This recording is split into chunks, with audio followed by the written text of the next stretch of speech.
Hello and welcome to the 74th episode of the DCP, brought to you by Scuff Gaming Controllers, and this week sponsored by Casper Mattresses. Casper. Let's see. I need to talk about this real quick. So, have you guys ever cooked chicken before, and it smelled a little off when you were cooking it? I want to say, Patrick, I have cooked chicken before.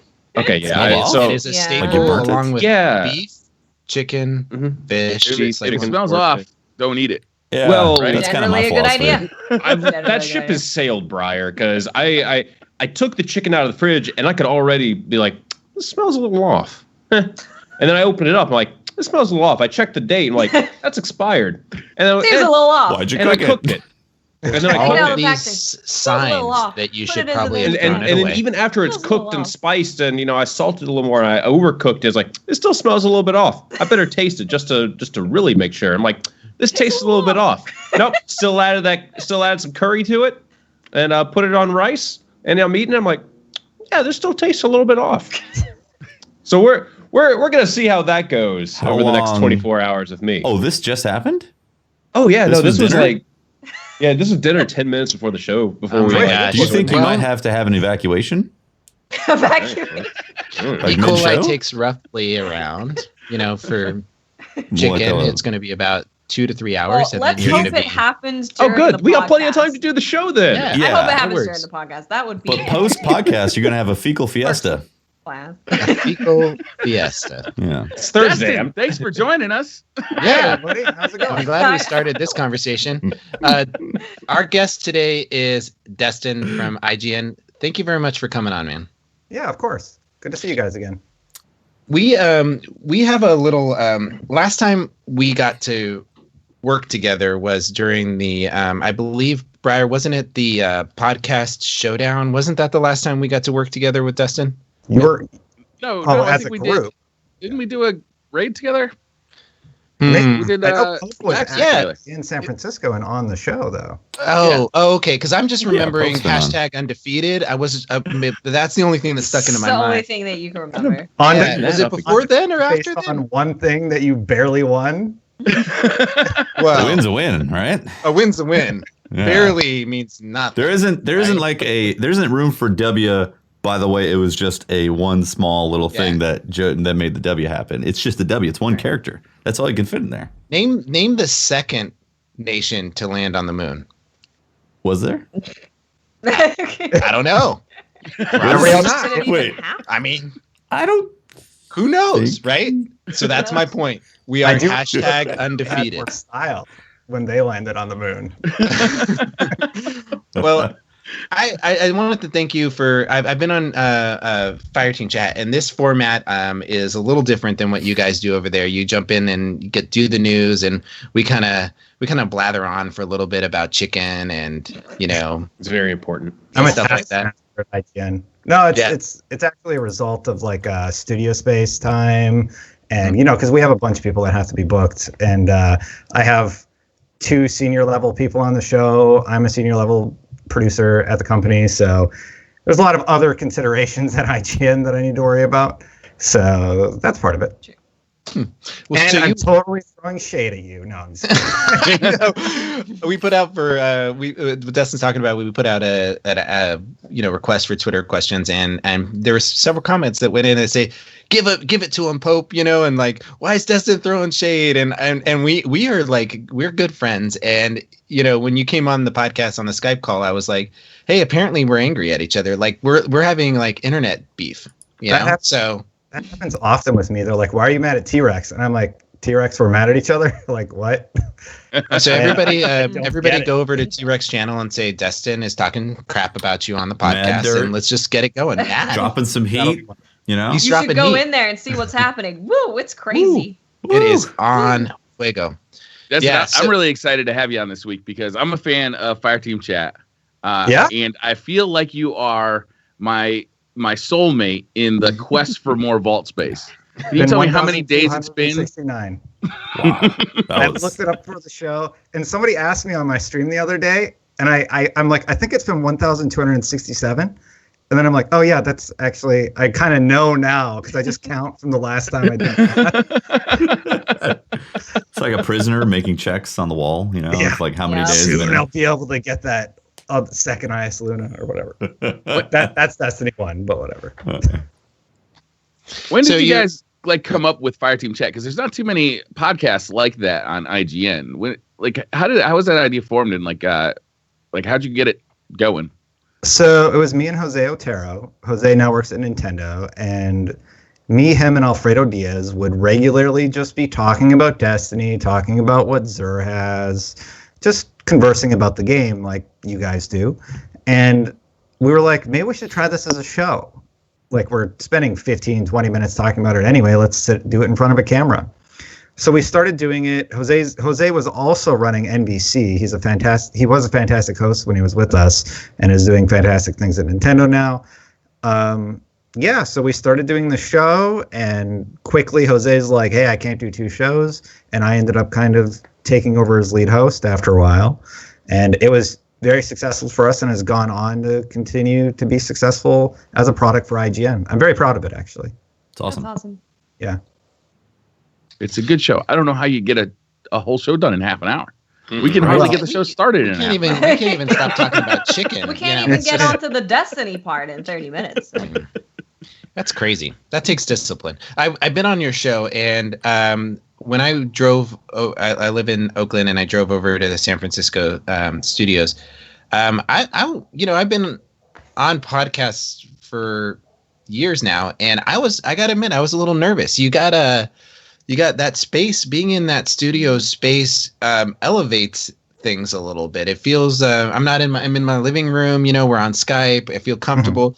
But going into that space, did you purposely set that up just to intimidate me, or is this something you do regularly? So we originally had an obstacle course we were going to make you take, but we decided it might be too much. It wouldn't have been too much. Since Pope got the W, you can't. So when Watt's you can't on make the him show, do that.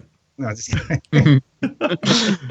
Yeah, man. Yeah. So you have you always been covering? So you say you're a senior producer for IGN. Like, what other games do you work on, or what is your job there?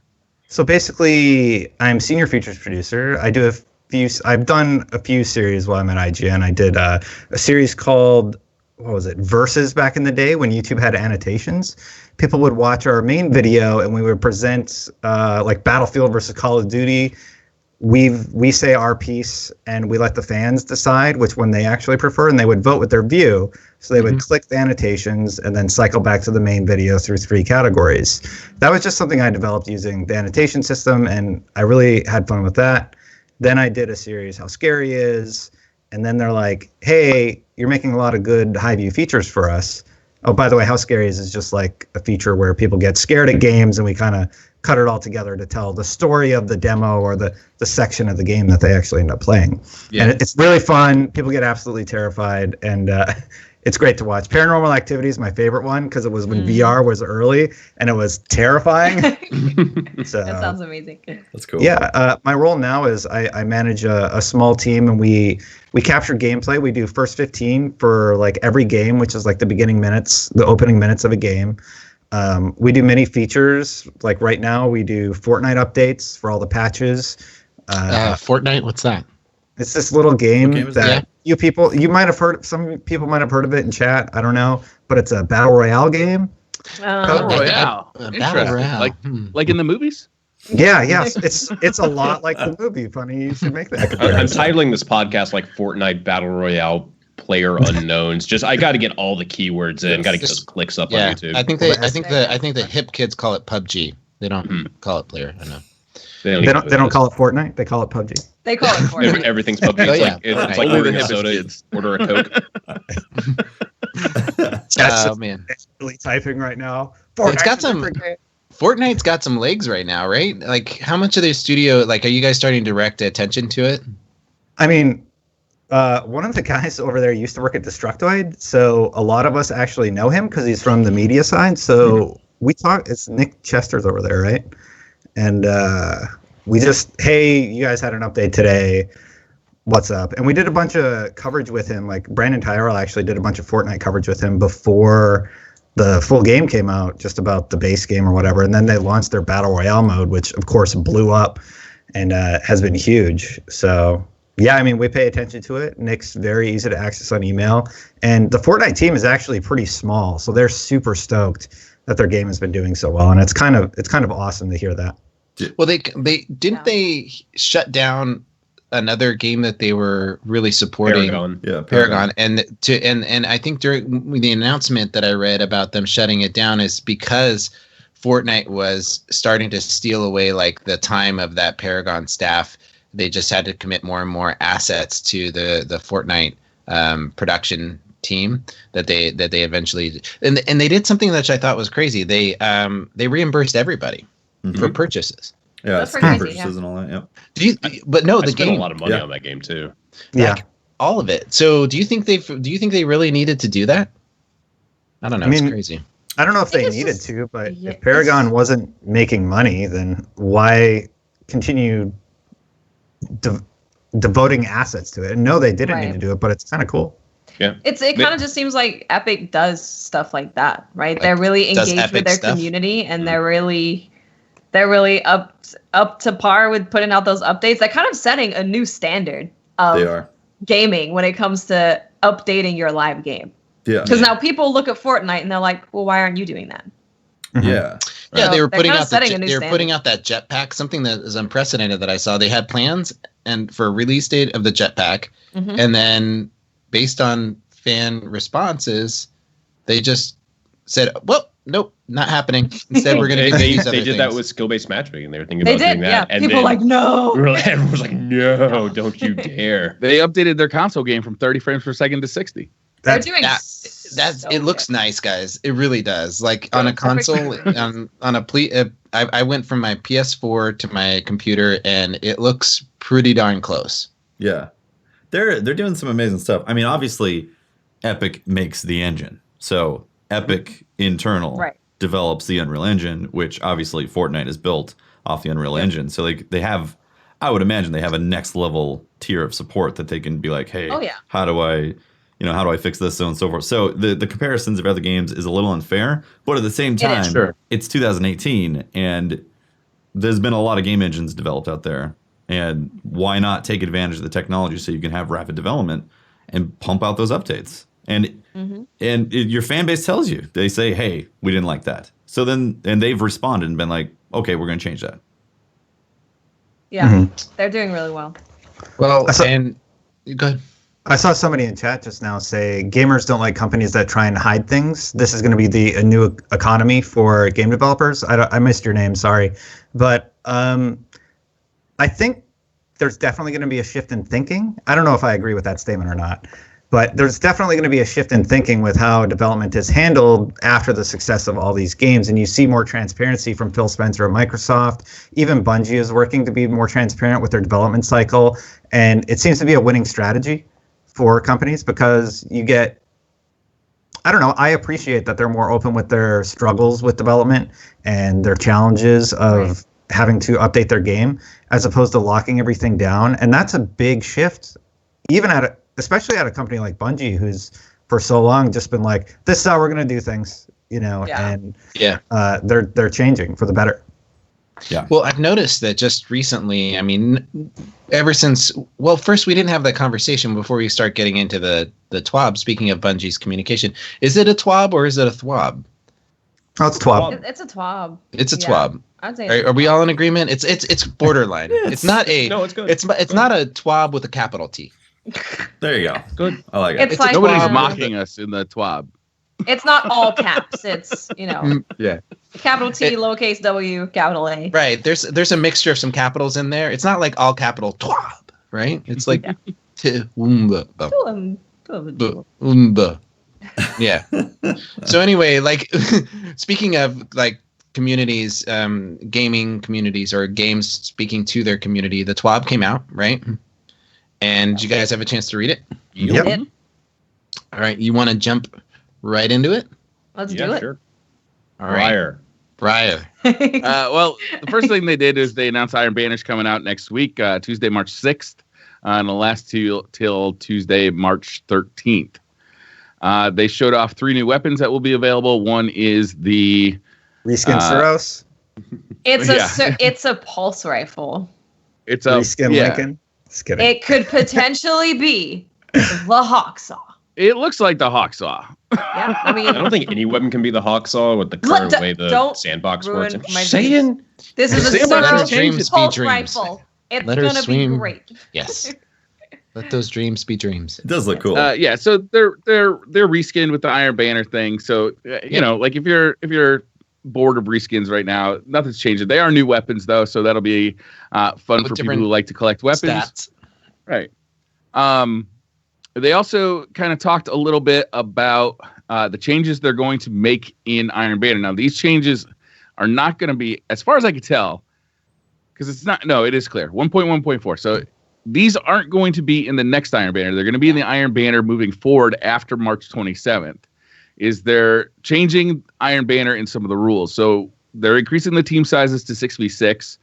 They're upping the match time limit to 12 minutes, the score time limit to 125 points, and the respawn time to 7 seconds.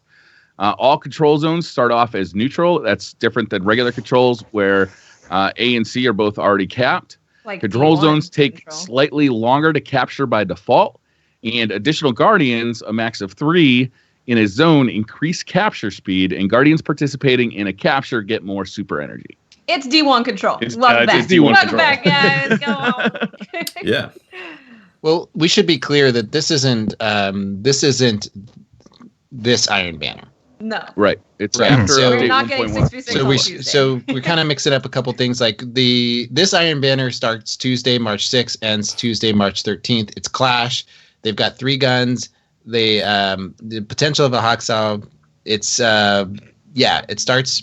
Yeah, it's going to be the same as the Iron Banners we've seen before. But what Briar's talking about is the changes that are After going to March happen 27th. March 27th. Mhm. Yeah. And I'm almost like, I'm with you, Briar. I'm almost want to just like, it kind of sucks that we're sort of looking at March 27th and we're kind of glossing through this one, talking about it. Mhm. But are you guys going to plan on playing, or how much Iron Banner do you think you're going to play? Depends on if that pulse rifle has kill clip on it or not. Doesn't. Really? Does that matter, Holtz, to you? If Like, I'm not, what- here's what Iron Banner is to me.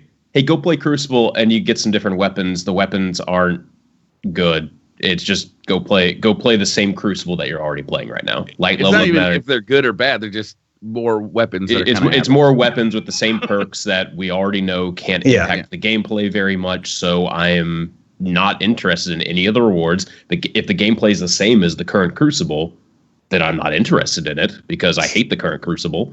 Yeah. So the only things left is like cosmetics, like shaders and stuff. And Well, and the I'm ornaments. out of space for shaders right And now. the ornaments. So- Right. The ornaments are pretty still cool. the old ones. This one, but Well, we're they're not the- season they're- 3 soon, right? I think for the majority of people, they couldn't complete all the ornaments already. There's a lot of people that are still hunting for Oh, yeah. a complete set, right? And so, like for example, I still haven't completed all the ornaments. I'm looking forward to it to get my chest ornament completed, Mhm. right? That's I'll play something it, I'm Pope. looking for. and I'll enjoy it. But I am so focused on March 27th at this point. Yeah, me too. I think we all are. That's, I know, but I'm trying to It's look at scary, the glass though. half full right No, now. I hear you. I will play Iron Banner, and I will. I want to get the pulse rifle, and I want to try it out. I want to see how it feels. Yeah. So Mhm. I'll play for that and use it. Yeah. And then every single weapon that I get, I'm keeping until March 27th to see how it performs after the sandbox. How's update. your doing that bulk- too. how's your bulk space That's doing there, where I was Briar? going with it. Pretty rough. Right? I was trying to lead Holtz into that question. So, yes, right now the sandbox is kind of dull, I'll say, but right around the corner we have this huge sandbox update, and think future-proofing, right? If you get all these weapons now, they're probably going to go out of rotation for season 3, or I don't remember I think it's season 3, and we're going to have more to tinker around with when we see how they perform there. Sure. Right? So, I mean, for me, that's incentivization to get the entire slew of Iron Banner weapons to see in the future. But you know what they need to fix, Briar? You know what they need to Vault fix? space. Back in- Vault yep, space. there you go. That's There actually it the is. main Bringing thing it that I back feel. around. That's the main thing I feel. If I'm going to go and collect these next weapons, it's like, okay, I'm already packed. Like my characters are packed, the vault's packed. I don't really want to get rid of stuff because I want to hold on to things for the potential of the sandbox change. Yeah. So, and also, like, I'm interested in getting that pulse rifle. I am. But April, I could come around and get all that stuff done in a new sandbox update. Exactly. Well, the best thing that True. happened, the best thing that could And happen to me 66. was 66, the yeah. Cosmos. Eververse selling the test selling the Cosmos shell, because I opened up a lot of vault space. I'll tell you that much. I just deleted everything that could possibly have bright dust in it. I'm like, I gotta get to how much is she selling the Cosmos shell for? It's like 2,800 or something like that, 2,900. So why is that one interesting for people like Well, me? it's who the don't only get books? it's the only ghost that no matter what activity you're playing in, it gives you 10% XP boost no matter what activity you're in. It's not you don't have to swap them in and out. So That's there's not two too bad, shells. Ghost. There's two shells that I really like. There's one that is no matter what sparrow you're riding, it allows the sparrow to come up quickly. That's just Right. that's just a straight perk that can be on any ghost. No, but there's a ghost that applies that to any sparrow. Oh, really? Right. Oh, yes. it is an exotic ghost. That does Yeah, it's that? an exotic ghost that it applies the instant spawn to any. So you can double up your perks. You can get a sparrow that you really like that is maneuverable, and then you put on that ghost, and it will be maneuverable, and you can summon it quickly. And then the other one is this Cosmos one. So these two exotic shells are really the only ones you really need once you put it down. So anyway, my point was that she's selling it. If you don't have it, go get it. It's a really good one. And I just deleted like a ton of ghosts because I'm not going to need them, and a bunch of ships and sparrows. And I got up to 2,800 and I bought it. Nice.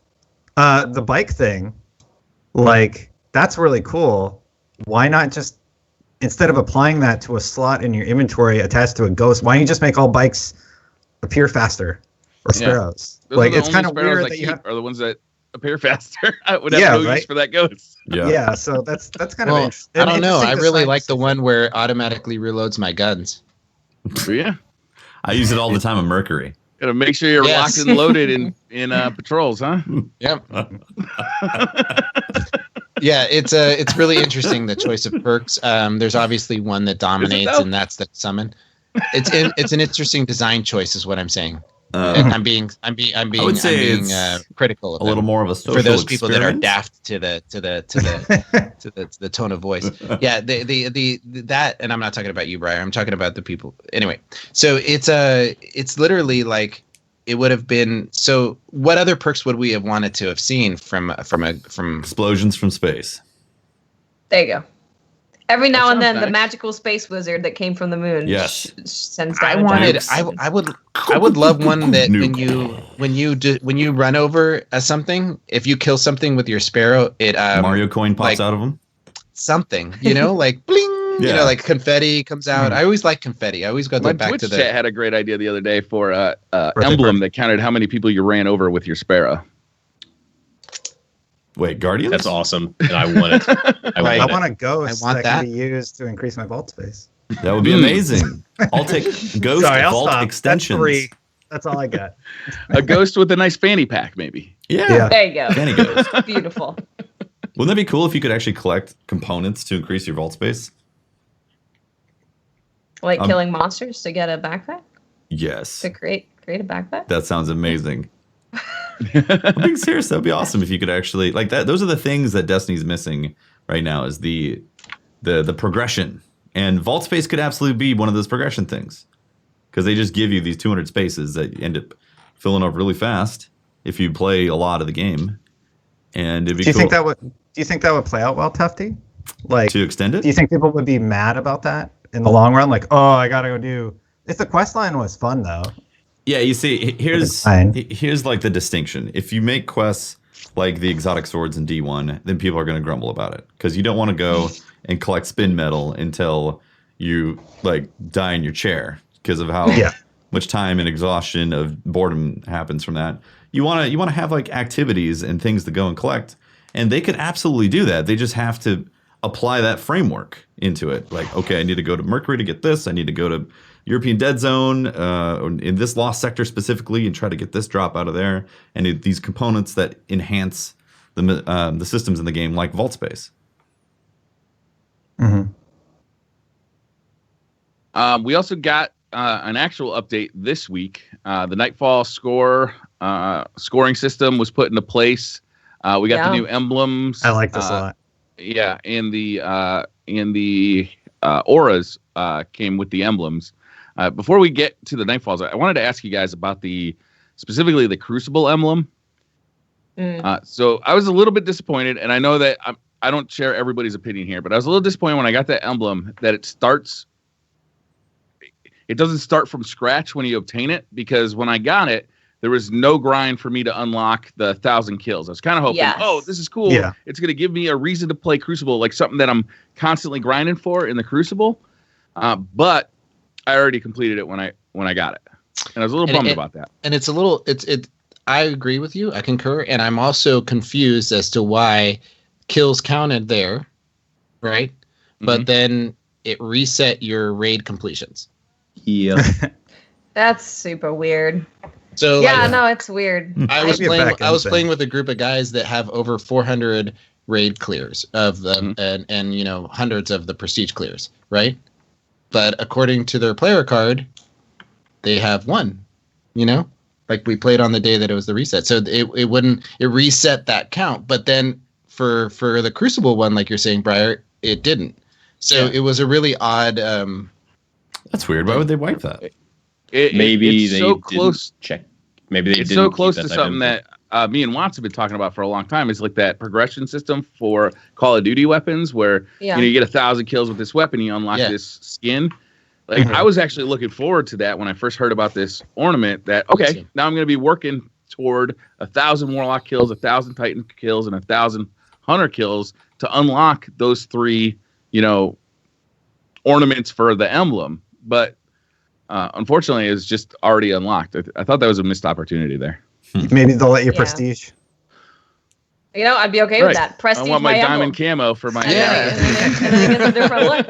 I want it. I want a gold border around my emblem. There you go. That's prestiging it. Yeah. But like for a Crucible player right now who has basically every weapon and piece of armor in the game, there's not a whole lot of progression left. It's just I'm playing Crucible for my own enjoyment, and that's it. So I don't know. Like I thought it was a real missed opportunity there. I like the way they're moving toward having ornament systems on each piece of gear now, because it does save a lot of room in the inventory.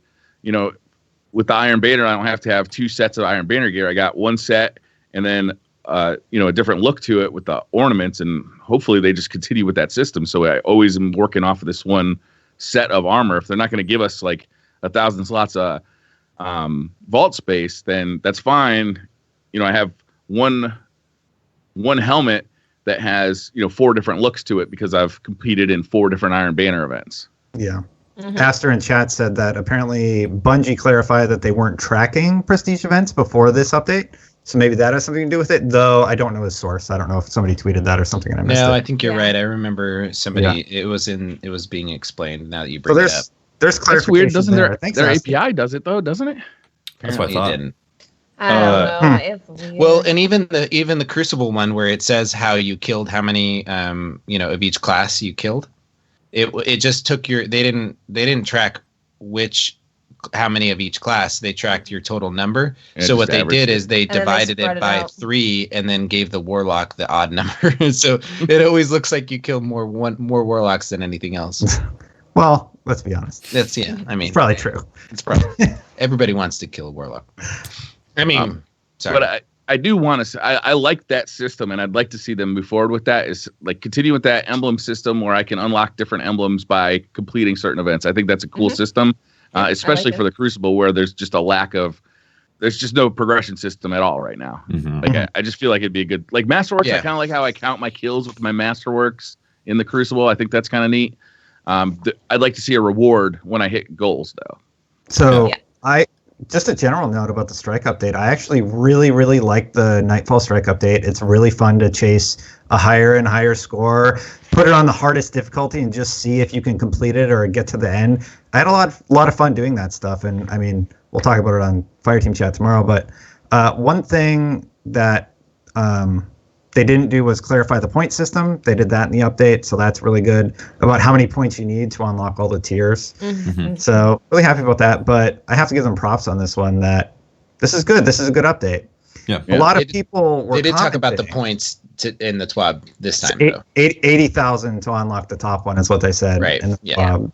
Yeah. But it's a chance to unlock it. It's not necessarily you don't unlock it automatically by getting 80,000. You get a chance. Right. It's a potential. It's like an emblem potential drop from the Nightfall, and then if you are over 80,000, you'll have that. Yeah. That's weird. I don't think it should be a chance. You should just get it. Like it, because it was tough to get 60K. Well, I figured it out. 80, put it at like 3x multiplier. You'll probably be fine. And Basically. it won't be too difficult. Yeah. What did you guys need, Patrick? Mhm. What did you and Dado did it, right? Yeah, so Dado and I have been like grinding, or Dado Fitzy and I have been going really hard into the strikes because we really like that. We like strike scoring. We did that towards the end of Destiny 1 when they introduced that. We were like, hey, let's see how high scores we can get. Some weeks we can get insane modifiers that would allow us to just, get tons of points. And so, yeah, we spent 2 days, or we spent, Tuesday and Wednesday just grinding the hell out of the Nightfall. I think we maybe completed it 5 times because we would, if it looked like a run wasn't going well, we would just go to orbit. We wiped a bunch. And if you're doing prestige, if everyone dies, you go back to orbit. We had that happen a lot on some really good runs. But yeah, no, we really enjoy it because this is the type of gameplay that we like. We like making that score go up, and we like competing against other people that are also doing the same thing. I love the return to orbit. Mm-hmm. Yeah. Like that. It's a There's huge threat. weight to full death. Mm-hmm. Yeah. Full team wipe. Yeah. I like that. And it really sucks when you are about to break your personal best and get 122k points, and then a single Cabal grenade lands on the last person alive, and then they die. One of our last teammate got stuck by a Cabal grenade. It was hilarious. That's funny. I also love like the way that you can adjust how much difficulty you want to add, and how much score you want to get. Like you kind of have this slider that you get less powerful, but you get a higher multiplier, and you kind of try and figure out like the exact amount that is going to kind of optimize your run. I thought that was a lot of fun, and then you can choose your burn as well, either Void, Solar, or Arc. I went Void. I think Void was a good Void seemed choice. good, Yeah. Yep. We ended up going solar for ours because the most of our damage came from tethers, or large groups of enemies. We would tether them, and then we would get tons of orb production, and then Dado would pop his solar super, and he would make a ton of orbs from that. And then we also had the opportunity to shoulder charge the boss to get melting point on there, which helped out a ton as well. But yeah, I think overall, if you're just going for points on this week's Void, was really easy. You just toss it on Void, and there's only 1 or 2 enemies that do any sort of Void damage, so you're fine. Kill those The Scions. Nightfall really, feels really like an this end game activity now, and it hasn't felt like that since year 1. It's gone. It's completely changed in its feeling. The Nightfall went from this thing where it's like, yeah, there's a time limit, but you don't really have to be particularly quick about it. You don't need to be precise at anything about it. You can kind of complete it no matter what. To this really intense activity. There are times where it's like, oh my gosh, I'm going. There's one person left alive. He's nearly dead. You got to kill him. We're all going to get kicked to orbit. There's those intense moments now that the Nightfall did not have before. It's a huge difference. I love it. Yeah, I had the same experience. When you feel like you're about to wipe at the end boss, it's a way different feeling strike. You're thinking, oh God, is he going to hit me? And you're actually thinking about your options of how you can evade and make sure this doesn't happen. And that pretty much is the first time I felt that in a strike, obviously, since D2 came out, which is really cool. Yeah. And even in D1 during the Nightfalls, there was a lot of times in the Nightfalls in D1, since they removed getting kicked to orbit, it was like, oh, well, we just retry, and so on and so forth. So it's really cool to have that back. The only problem is that you're not rewarded yet for that end game loot. It feels like an end game activity. That's coming in March. Right. It's coming in March. It feels like an end game activity now, but still, it would have been really nice to have that come together at the same time. So you could grind it and then also get these new weapons that were exclusive to high scoring teams. That's true, I Jeffy, personally but just I am love. encouraged by the fact that I know it is coming. Hello, Sure. is mic on? I can hear you, Pope. Yeah. Oh, okay. I didn't know. I was talking, and then Briar started talking. I was like, I didn't know if he was just Briar- being rude, Briar just or talked over if you, my actually. mic wasn't on. And I looked over at this. Oh no, it's just he's being rude. Okay. But you know what I'm saying, Tefty? Yeah. Man, I love you, man, but I'm gonna find you. No, I love these conversations that we're having about the Nightfall for the first time. You know, like I'm intently listening to Patrick's strategy and approach to it. And Tefty, you and Briar, you guys are bringing up different classes and different weapons to use. I think that's what I missed so much about the Nightfalls, is just having to talk about it and get that communal approach to solving the problem. If there is one thing that I would suggest, I really, if they want Nightfall strike scoring to matter, and I think it can. There's clearly a group of players that really like doing this, judging by the 222K high score being the highest score. Mm-hmm. You want to know how to get that? Mm-hmm. You farm the lost sector. Yeah. So the main problem is instead of completing the strike itself, is if that strike happens to have a public area, lost sectors are also darkness zones, and darkness zones will allow you to get scores. So people have they talked about how the public zones would be off limits for scoring, but this is the workaround. Oh, that's man. the workaround. So there's a lost sector on Mercury. One person goes in there, probably a Night Stalker, to just continually poop out orbs. My guess is that they have no way of deactivating those areas when you're in a strike or something like that. They still have the time limit though, right, Holtz? Yeah, they still have the time limit, but I can guarantee the point gain from someone continually just pooping out orbs with Night Stalker Orpheus rigs in a lost sector vastly outweighs the point bleed from having to complete the Nightfall and Could you send 2 people forward and leave one person? Absolutely. Okay. And it's so not they're even getting points. Yeah, well. Yeah, and all they have to do is just run the lost sector, leave lost sector, go back in lost sector, and the mobs have respawned. So you keep doing it, and then one person sits there and farms that lost sector while the 2 finish this. Oh, that's crazy. At what point did they get pulled forward though? Because there's never. No, you definitely get pulled forward at in boss. In boss is the only spot that you're going to get pulled forward in that entire thing. So in other strikes, I don't think they can fix that because they adjusted it for the event, the faction rallies. You're right. Yeah, the only way that you can feasibly fix that is that if you load into a strike, somehow have some sort of thing that just literally puts a wall in front of lost sectors so you can't go in. Enemies inside the lost sector. Yeah, I don't know, man. I don't know. I don't know how their fucking engine works. I don't know anything about. So there were lost sector sections in the demo area, and they just blocked them off. So I'm sure they could just do that. True. Yeah, they'd have to do something like that. Mm-hmm. That seems like a huge patch. Yeah. Yeah, I imagine that we're probably going to hear something from them about that. I feel like I don't know. I feel like if you just put a gate earlier in the strike that pulled all players forward, I'd probably much it. Yeah. That could be another solution. Because I think I'm trying to think of other strikes, and in other strikes, there is a pull forward gate much sooner. And also, every single strike has some sort of lost sector access. So it would have to be done for every single strike. All right. Well, you're right. That's a big patch, right? I think it is. I don't know. I don't know what the solution is, but it is an issue that should be addressed if they are going to show, if they're going to every week say, hey, here's the people who got the high score. By the way, they got it because one person went off into a lost sector.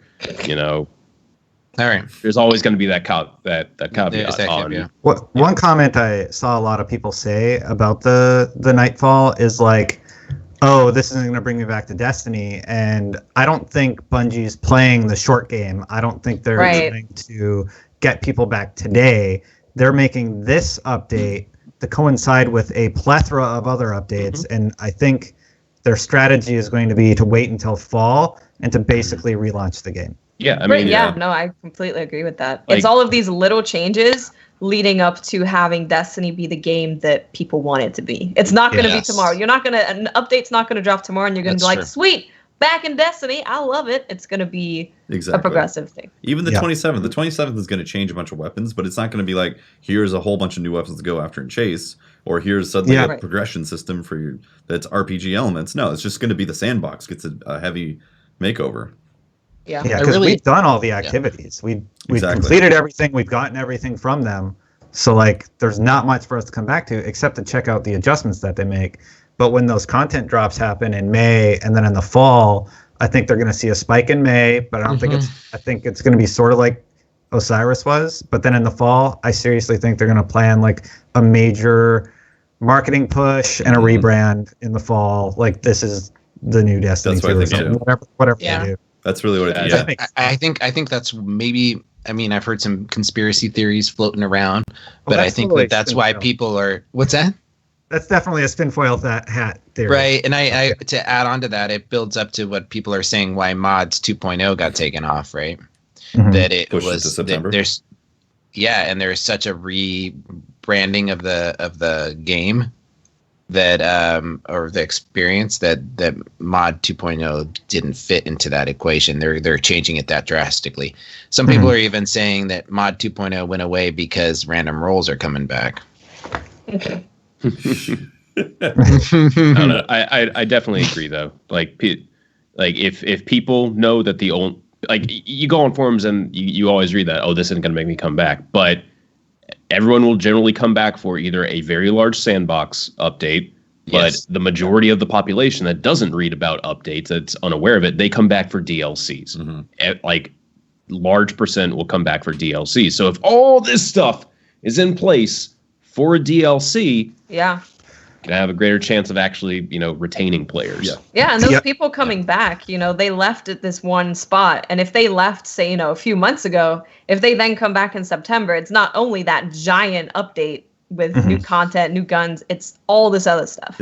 So for that person coming back, it's like, holy moly, they changed a lot of stuff.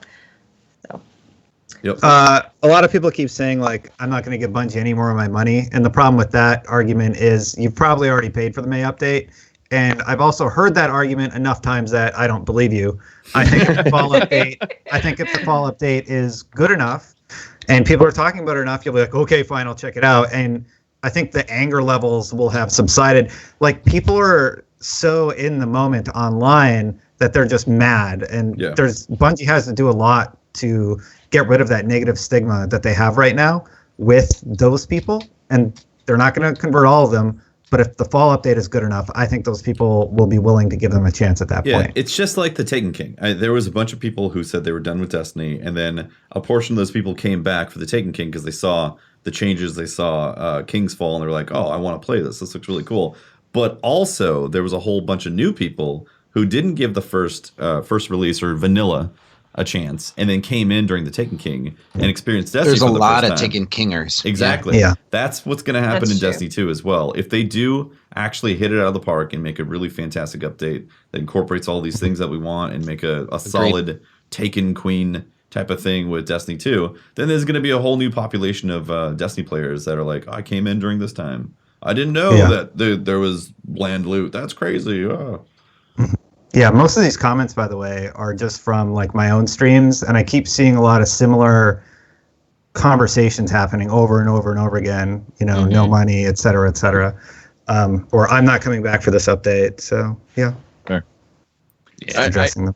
I will say though that I really want this sandbox update to reinvigorate the Crucible a little bit. I mean, I was playing on the PC today, and it was like, I want to say I played for like 3 or 4 hours, and I bet I had the same people. I was just playing by myself, but I bet I had the same people in like 60% of those games, like seeing the same names over and over again. Yeah. and I know you don't. I know, Patrick, you guys don't, like, you're not enamored by, and I don't think Crucible is all that, but I do enjoy playing. I play every day.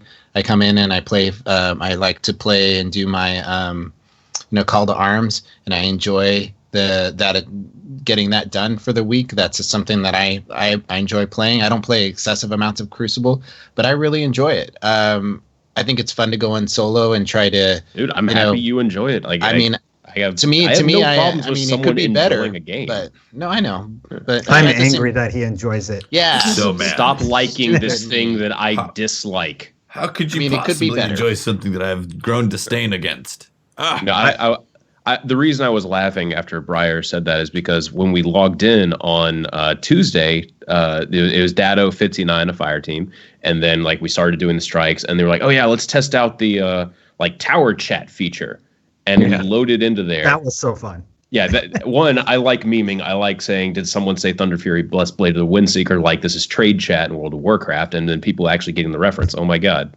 it's great. But then somehow Red Glitch was able to load into the same tower, and he was able to load into the same patrol instance as us without joining our fire team. Red Glitch, by the way, is in Australia. Huh. And you guys are in Like- Seattle? And we're in Seattle, and it's like that's how like the population on PC is in some pretty low states. Very low. Yeah, we had like a couple other clan members from like Dado load in as well, and they're like East Coast. And they were able to just like load into the same patrol space as us, not even join the fire team. It was hilarious and kind of depressing at the same time how consistent we were able to get that. But I guess we could also talk about we have zone chat now, or local chat. So if you're in the tower, you can talk to people that are in the tower. Oh, I didn't know they had that. That's cool. If It they was- opt in. It was so fun. We were just trolling this one dude. He's like, need Nightfall runs, must have the emblem. I will check. So we just trolled him the whole time. Like, well, do you have Galahorn? Do you have Black Hammer? Like all these things. And then it's like, all right, well, normal runs $19.99, $25.99 for hard mode. Nice. This is the exact type of toxicity that Bungie's trying to protect us from. Exactly. Sorry, everybody. No, I like wanna- Part of the problem, Destin. Tefty, when you said that, I didn't know they added it. That's the problem with making it opt-in. Yeah. People could use this feature, but because you have to opt in, people that even play the game, that read every single update, that are on fucking podcasts that discuss it every week, that know more about the game than most players, are still going, "Oh, that's a feature?" Yeah, I thought it was just global text chat that they put in there. No. Well, to be fair, chat would say I don't know anything about the game. Yeah, I don't know. I only play it like once or twice. Well, I'm going to tell you something. Patrick. I'm going to be in the opposite position on this. Okay. I played. Is this like an actual opposite opinion or devil's advocate? Okay, devil's advocate. I played Call of Duty for years and got verbally assaulted by every person in the lobby because I had to opt into my voice chat. Call of Duty. Hey, let me finish my point here, Okay. Briar. Okay. Call of Duty was the best. Call of Okay, Duty so- Zombies so- takes me back. Continue, Pope. Thank you. So I think that Call of Duty. you're trolling me now, Thank and God this for is boots part of on the ground, problem. guys. You know what? You guys are That's what we helping need to back. prove We don't that want they those made the right jetpacks. decision. All right. So, I left Call of Duty and started playing, Destiny. And one of the first things that I remember being, happy about is that in the lobby in between games, I wasn't being called all these names. And I could play the game in my living room and not have to worry about my son hearing somebody use inappropriate language or, and I could let my son play and not have to worry about somebody, going all after. I hear you, Pope. Okay, I hear you. But it was literally the press of one button to mute somebody in the lobby.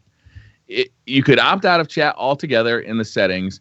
And it was actually really fun Yeah. and really entertaining. I was playing Hunt. I can never remember the subtitle for that game. It's a new like battle royale type of Hunt game. Showdown. And there is proximity chat in that game, so you can hear the conversation that another team is having while they're looking for you in that game. It is so much more fun to have that kind of interaction, like real time in a game. Yeah, sometimes you're going to run into toxic players, but as long as you make the mute option quick and easy to find, and it's controlled by like an overall parental control, like I'd much rather have it opt in because people don't turn it on.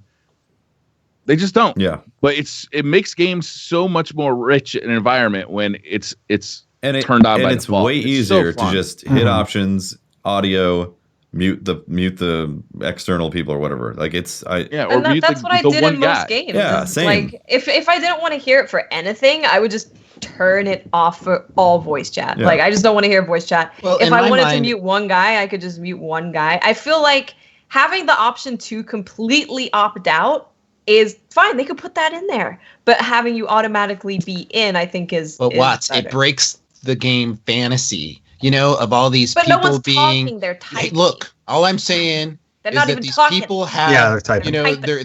they're guardians, they're save the universe, but yet you jump into the tower and all you hear is, people screaming obscenities at you. I don't want that. We're talking about text chat here, Talking about not text. voice chat. I don't want to Well, hear whatever. anyone else. All I don't- figured we're I talking about think- all chat, honestly, personally. I would Oh, love chat. proximity chat in Destiny. I think that'd be amazing to go into a patrol and start doing a public event and be able to talk to people that are doing the public event with you and like focus fire on what we need to focus fire on instead of just being frustrated that nobody They had knows it how to in do the D1. public event. You could opt into it in D1. You could. I don't know why they took it out. Well, It was no, great. they When didn't- it's easy opt in, easy opt out for Tower at least. Well, no, they did not. To take it away. I mean, anyway. So, the development cycle. We talked about all the changes from D1 to D2. Often didn't make because the D2 was already being designed. Anyway, it's. I I enjoy think being that- a beta tester. Let me tell you, it is my number one thing that I look forward to when booting up an update. Oh, I know. That's why I buy Destiny and all of its expansions. It's all the You memories got of it. beta testing. It gives me a sense of pride of accomplishment to having sussed out you those know, bugs. So can we At the start very it? least, though, they could at least have like a message when you log into Destiny. This feature has been enabled. Would you like to Yes. opt in or opt out? That'd be Like, at nice. the very least, to make They people don't have aware. any of that stuff. All they I'm don't have saying is anything that- in game that's like, hey, all they have is Iron Band is here, Faction Trials Rally is is here, here. but they don't have, hey, we added a patch. Go here Well- to check out the update. They could even just put that in game because I think most players log in, they don't really know about that kind of thing. Yeah. Everyone it'd be just nice. reads the TWAB, right? I mean, every single Every person single who plays person. Destiny Every reads single Bungie.net every week. Yes. So, how about those green dots on the map, huh? Oh, I didn't even think Oh, to yeah, check I that. forgot Your about fire that. team. I forgot Being about able to that. see where your fire team is. Yeah.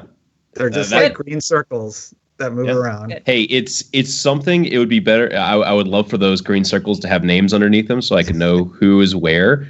But if this was 4 or 5 months ago, and we were still continually grinding public events to rank up, Super useful, Uh, right? yeah, It'll be useful in the fall update when they relaunch. Hey, yeah, and if they I- do I a big crazy new there. area, Mm-hmm. All I'm saying is that I'm defending my position. I'm glad of the choice of that I don't have to hear those people screaming obscenities at me.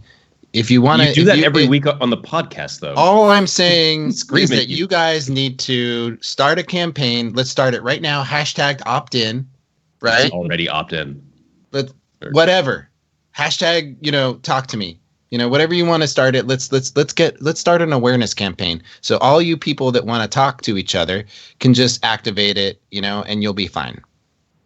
They should write a whole blog about it. Is it hash?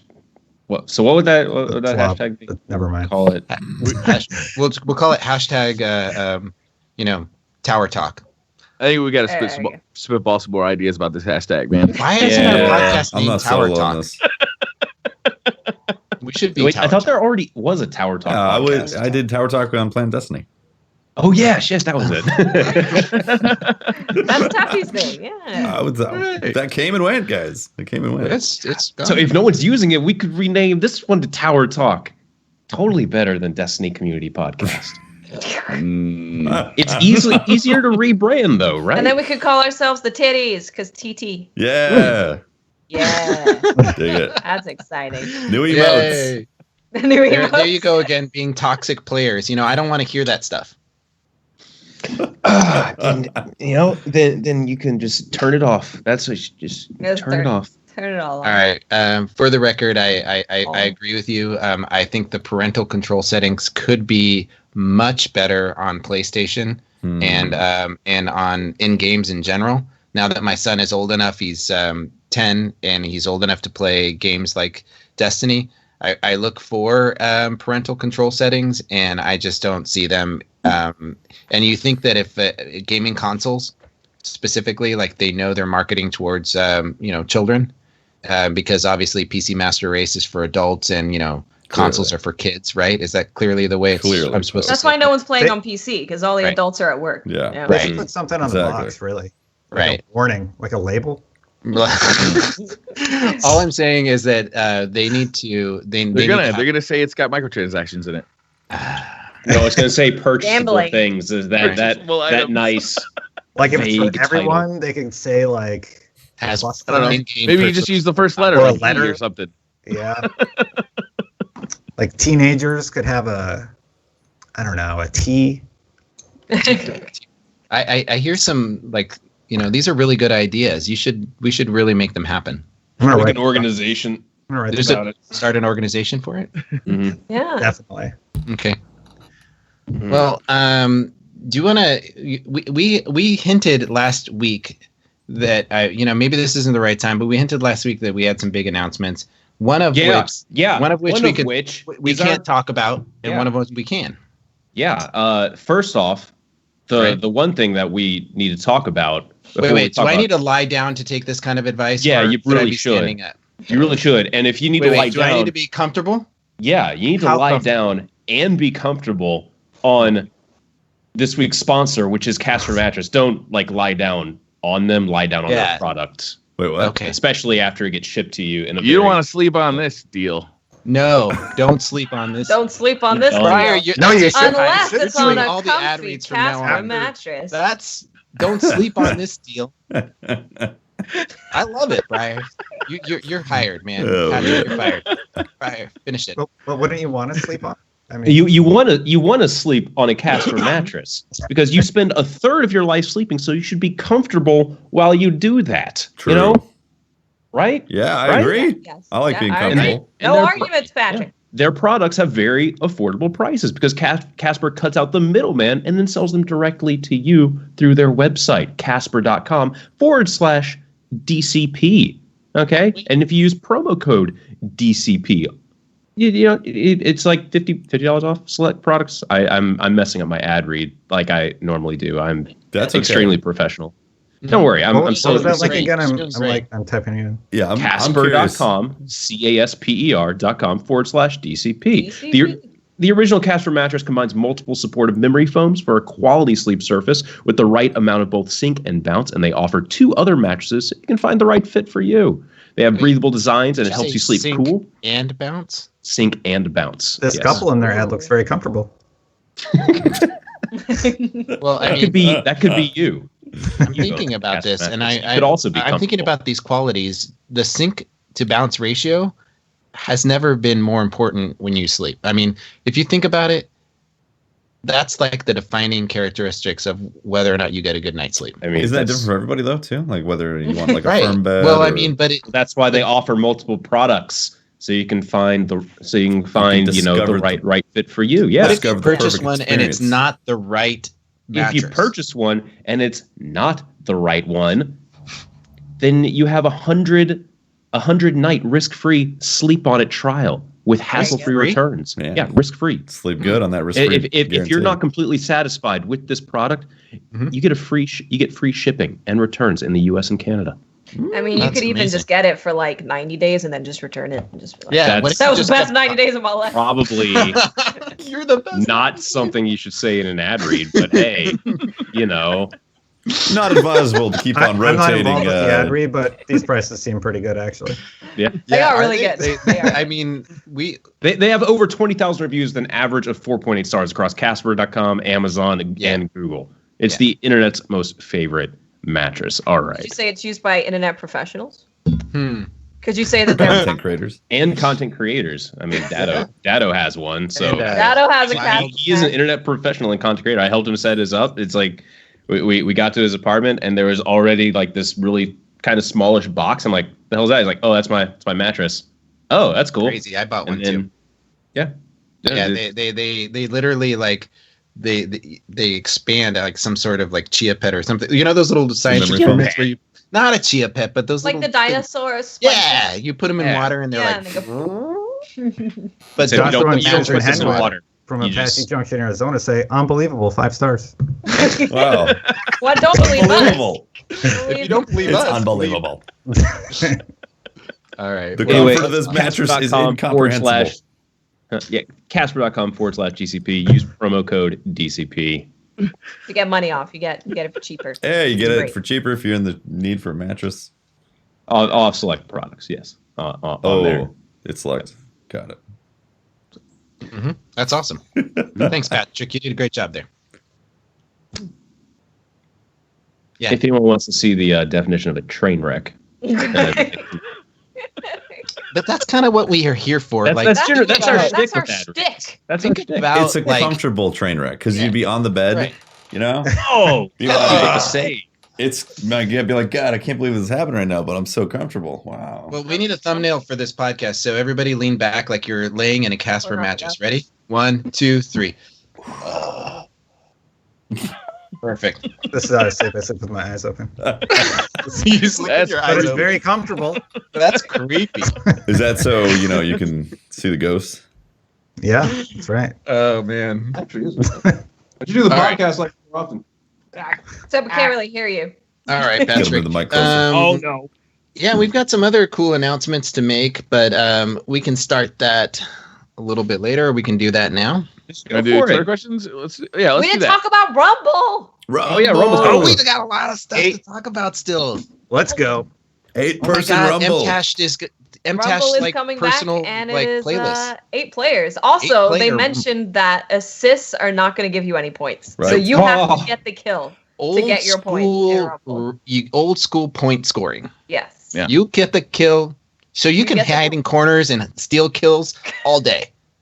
Dirty. Wait hear for that, 2 Briar? people to be fighting and then steal it. You can just be that little sneaky snake that walks around waiting for fights to happen, Yeah, and then you go, that's "Boop," right. and then you run away. Oh, the Just sneak be What do you guys Hunter. think about 8 people though? That's a lot of people. I like it. Perfect. I think it's like a lot of excitement, action. You can get your super quickly. You can. It's gonna make it that chaos moment where people get their supers sooner in the match, which I appreciate, and allows people to react and get a comeback.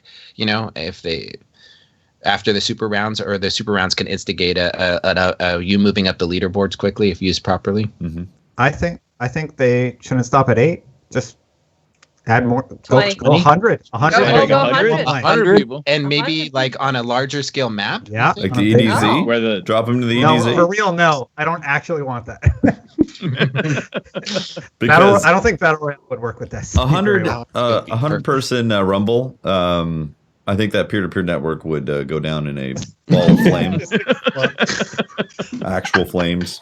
all it takes is one person to host it on their McDonald's Wi-Fi, and that game mode would turn fun real quick. Oh my God, peer-to-peer hosting for 100-person server. I don't know. I don't even. I'm I don't sure even- it would be fine. Yeah. I'm finding yeah. myself ever since I shaved my beard off. I have found myself completely at odds with your opinions right now. I mean, Really? I feel like we just don't even see eye to eye anymore. God. I mean, but Pope, Unbelievable. imagine all the people. this you another could segue DDoS. for an ad read, 100 or- people server.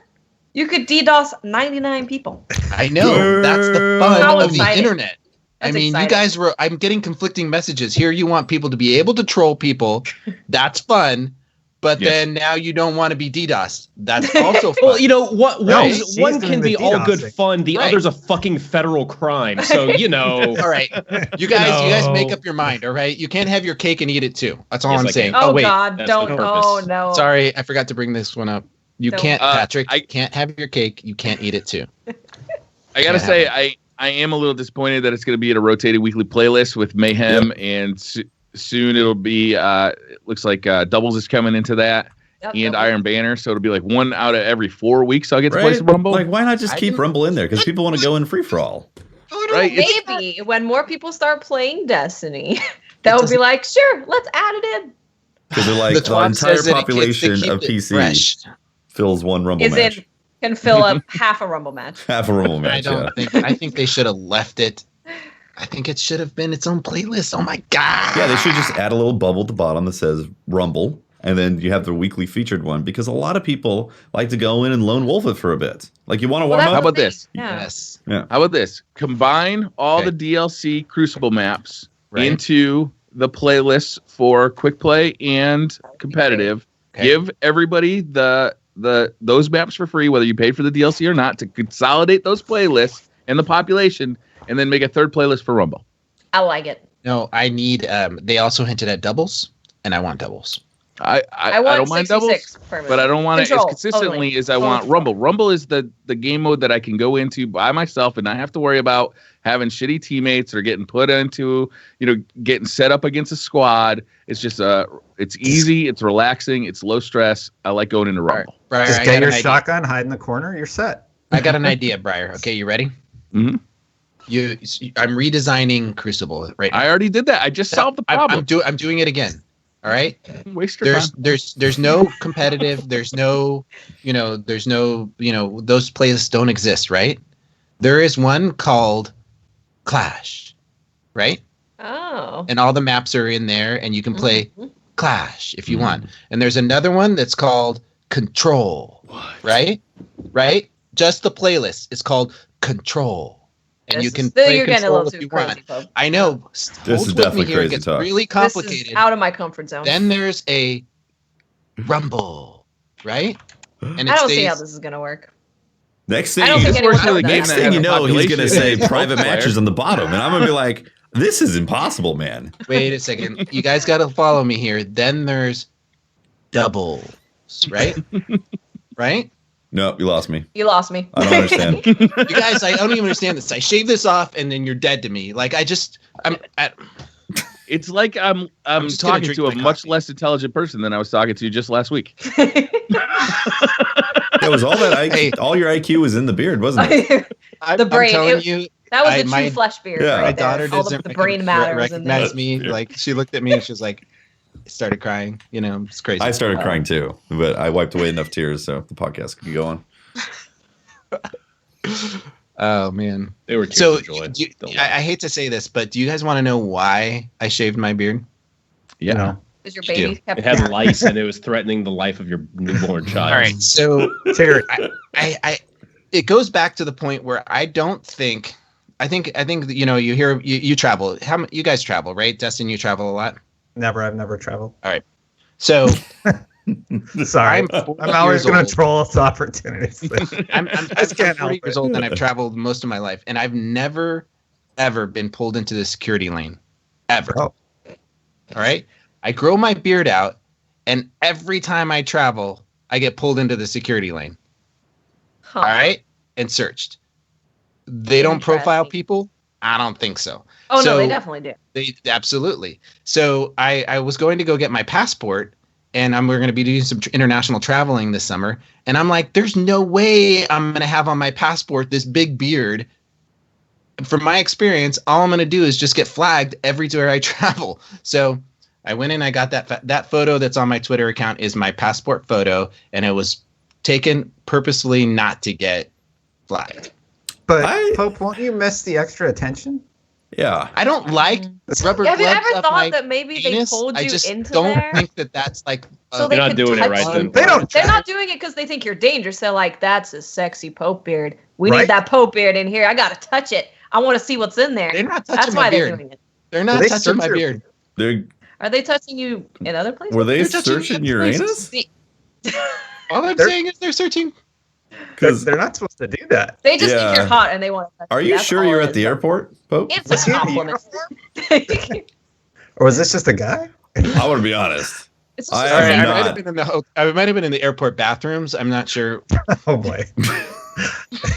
I'll be honest. So, I traveled. hey, I traveled a Briar. fair amount in 2017. I didn't get pulled over by the security once. Well, I- you're also a lot shorter than me and less intimidating. Sure, so, sure, You sure. know, All when right, they let's see do you, some they- Twitter questions. Sure, huh? that's what it is. Yeah, there we go. First question. Nathan Tweddle says, how much is Destin having to pay Fran to take his place on the podcast tonight? We record on Fridays, so I'm still No, hosting. no, we've had Fran on twice and you not. So, Oh. so he was okay. going to be on a third time, and well, we actually I do all the booking. I had contacted You got the Fran. beats. I contacted Fran to be on tonight, but he was unfortunately busy washing his hair, so we had to invite Destin. Well, thank you. I'm honored both for Fran's hair and for being on the show. Gator says, hey, Destin, love your show and listen to it weekly. I'm curious, what is the overall mood about Destiny 2 from other journalists at IGN? And are there any closet players out there? Keep it up. Closet players. I think so. We had a large player base within the IGN offices at start, and then everybody kind of hit that period where they lapsed, like in between Curse of Osiris and the launch of Destiny 2. And most of them are done. Like they're probably not going to come back. Like Marty Sleva was playing, Zach Ryan, Alana Pierce. Everybody was really into it. And then they lapsed, and they need something big to get them to come back. But me, CJ, and Fran, we play regularly for the show. Sean plays once in a while. Duggan's uninstalled it. So there are people out there that are playing still. Brian Malkowitz, one of our producers, plays regularly. He does all the switching. It's actually switched to this guy, Andres, now, but Brian still helps. So there are people at the office who still play. We usually play together. And yeah, Terry Schwartz used to play a ton, actually, but she kind of dropped off also. Did I answer the question? Was that the question? Yeah. Yes. Kevin Schoner says, hey, Destin, when you're Hi. doing Fireteam chat, how do you deal with the lights glaring off Fran Marabella's perfectly coiffed hair? I like how all these questions are about Fran. No, we actually have a bounce filter, and it bounces it You scrim it. back to the lights. So Did you name know, the bounce filter Fran? yeah, basically. Zachary K says, how would you feel if kinetic and energy weapons were combined into one primary slot in which you could apply any elemental burn to any of the weapons, and snipers and shotguns could then go back to being special weapons like Destiny 1? This I think seems they like should. the easiest solution. I think they should just revert to Destiny 1 gun mechanics. Yeah. Not I don't know about random rolls, how I feel about that, but they need to adjust the slotting. The fact that the weapons are so similar in your primary and secondary slot, I know it's like a gun game with hit them with the void damage to pop their shield and swap to your primary, but I run dual ARs anyway. Like I run Sweet Business and usually Uriel's with my Titans because I have more DPS chance with dual ARs. I don't really like it. It's not really fun for me to use that mechanic. However, thinking about it more just now as I'm talking about it, the whole system of Destiny 2 was built upon that. It's going to be really hard to adjust. Exactly. We'll see what they do. I think they have to do something because it's been pretty unanimous that people are like, I don't know what you want to do, but lots of people have different opinions. Go back to the old one, add another slot, like do something totally different. But most people want something to change. So Yeah. So the things that I like about it right now is that I do enjoy having the Midnight Coup First Edition Purebred, not bought from Benedict, obviously. Agreed. Midnight Coup in my primary, my kinetic, and The only then way. my choice of an energy weapon that usually ends up being. It's been like a pulse, scout, auto rifle. It really depends on the encounter, what I'm feeling that day. But it's always First Edition pure Midnight Coup, not tainted by the soil from those other editions. Tafty. Oh yeah, Unfortunately, no one can tell the difference. I can. I have Yeah, you can. the certificate. And that's my point is that the guns don't have value other than like you have the number count of how many Maybe kills we you need had with that gun. certificates. Maybe we do actually need certificates with our guns. Certificate of authenticity to know you don't have member a since, knockoff, like an American Express card. It can't be no knockoff dollar store freaking midnight coup from Benedict. Unbelievable. So I think every weapon should have its own slot for the weapon type. Like hand cannons get their own slot. You have to pick your hand cannon. And you just keep. Yeah. You just got to roll down your 9 weapon. slots. So that's why we got 12 number keys at the top. Yeah. So I will say, like I said, I do enjoy the fact that I can have something like a hand cannon and then also an auto rifle. Like that mixture is actually nice. You're right though. If you want to go for optimal DPS, it does seem like double auto rifle is the way to go. But for just fun, it's I like having a hand cannon and then something else.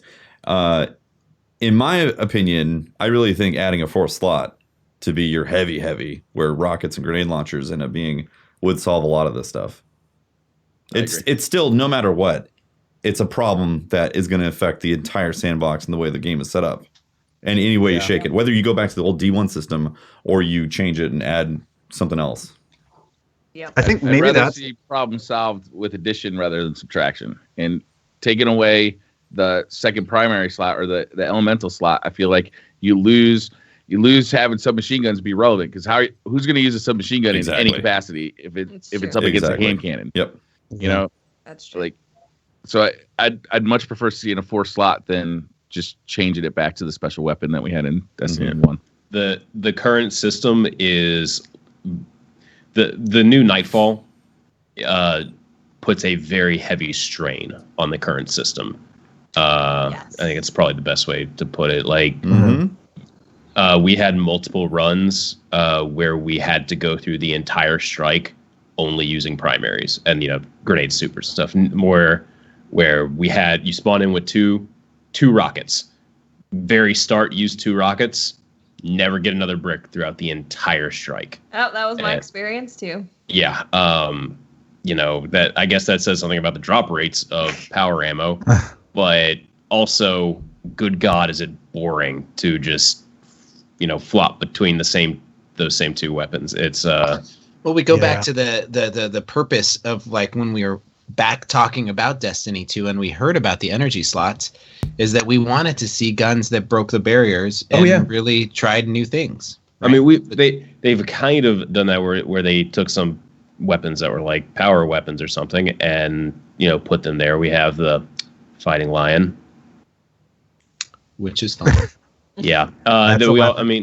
We have like trace rifles, which I'm talking about more like trace rifle, like colony type explorations of. I know colony's a heavy, but in the energy slot, I really want to see needlers, and I know that's from crazy. Halo, but I mean, just let the designers be creative and throw down stuff that's from the alien races, right? Mm-hmm. We're fighting these fights, and there's no validation of your conquering of these enemies, right? So in the storyline, Skyburner's Oath. Okay, there is some validation of you as you conquer these enemies, but I'd like to see it part of, as you unlock it in the story, in Halo you used to be able to pick up the enemy's weapons, right? It'd be great to be able to, not necessarily have that happen in Destiny, but at least when you've completed a campaign or against an enemy, we fought against the Fallen and Siva, and we did get some specialized weapons from there, but they weren't really that unique. They just had like the skin of it. Yeah. Right. I could argue that the House of Wolves exotics were the most exotic weapons that we ever had in great. Destiny. Mm-hmm. Yeah. You wouldn't have an argument from me. Yeah. Yeah. Yeah. I agree, but I'm saying that we had an opportunity to uncork, some creativity in our guns for Destiny 2 and like continue with the space magic, right? Yeah, so, you can definitely say that theme was not continued throughout the entirety of the Destiny sandbox because space magic is mostly absent in the. So we're talking about how the game can improve, right? Right now they were going to do that though, like strike specific weapons that you can earn, but they actually delayed it. So maybe that is something that they're actually looking at right now. I hope so. Like a gun that you get from a specific themed strike would be cool, and if it produces an energy weapon that is unique, and I hope so. That's what I've been wanting from the beginning, and seeing it like we've talked about it many times on podcasts, but the mundane variety of legendaries in the game right now really does kill a lot of motivation to just go shoot stuff. And they You're need right. to fix that. It needs top priority to be fixed before people think, hey, I want to spend more time in that universe. Yep, you're completely right. They need to go crazy. They just need to go crazy. There's some amazingly creative people at Bungie. Just let them go wild, make something crazy, put it in the game, see how it goes. Exactly. They need to institute like concussion grenades and Titans have those. You know what they need to do? They need to just like you said, Watts, they need to go crazy and have no worry about PvP at all. And then once they've defined some things that are really fun to play, that hit that fun checkbox, then they can look at it and see how they need to scale it back for PvP. So it can work in PvP still, but it doesn't feel overpowered. But making it work for PvP first is what's killing the sandbox right now. You're right. Make the crazy weapons have bullet travel time, so they'll be hard to use in PvP anyway. Sure. I mean, the concept of like the comments of like I was making of like the needler, right? Or these projectile weapons that have different concepts to them is more of what I would want to see from that energy slot. You know, there's these in PvE you have these characters, you're using them to pop shields, right? Yep. Mm-hmm. So creative elements of like there is one perk on a gun that what was it called? I forget what it is, but it's a delayed explosion, right? Instead of it being Firefly, it's a delayed explosion. Oh yeah, it's the hand cannon from Dead Orbit, I think. I just really think that it would have been more applicable if you would have been able to know that your energy slot gun is a scout rifle that doesn't necessarily do a lot of impact damage, but does shield damage in the sense that you're firing. The lore of it could be that you're firing almost like paintball pellets, right? And it's sticking to the shield, and it's elemental. If you get the element right and you match them, there's a large explosion that has an area effect that kills the adds around it. So you can use that to strategically shoot a yellow bar and know that the reds around it will get hurt. They already have that in the game right now with matching elemental to the explosion, but the fun is in designing your loadouts to match the encounter and that fantasy, right? Mm-hmm. And I guess that's what I missed by just applying an elemental burn to a regular gun that you would see in the primary slot. Just get creative with it. Yeah, I see what you mean. You know what? Destiny has like only dabbled a little bit in status procs, and in reality, for PvE, the game really could benefit heavily from it. Like Warframe has slash proc, which makes enemies bleed. Monster Hunter, you got like blast, you got poison, you got sleep. There's a lot of different status affecting type of things, and they make the combat interesting in that it makes you choose how you're going to approach to going after an enemy with those status procs. And something it needs things like that. It needs to visually represent interest and also have build options that make it interesting, so you don't just feel like you're shooting the same hand cannon over and over. If DPS is the only concern, then DPS is going to be the highest DPS weapon is going to be the only one we use. That's 100%. My point. Yep. Exactly. That's exactly what we're talking about. Yep. Nils asks, so Destiny 1 didn't meet its potential in the first year. Destiny 2 follows the same theme. Which situation was or is worse? This one. Oh, dear Lord. This one is real bad. Yeah. Destiny 1 was something brand new, and we didn't know what to expect when it came out. And, we saw that it had flaws, but we were willing to forgive those flaws because it was something so ambitious and so cool. Yeah. You can't say that about Destiny 2. Also, people were still very much so enjoying the sandbox of Destiny 1.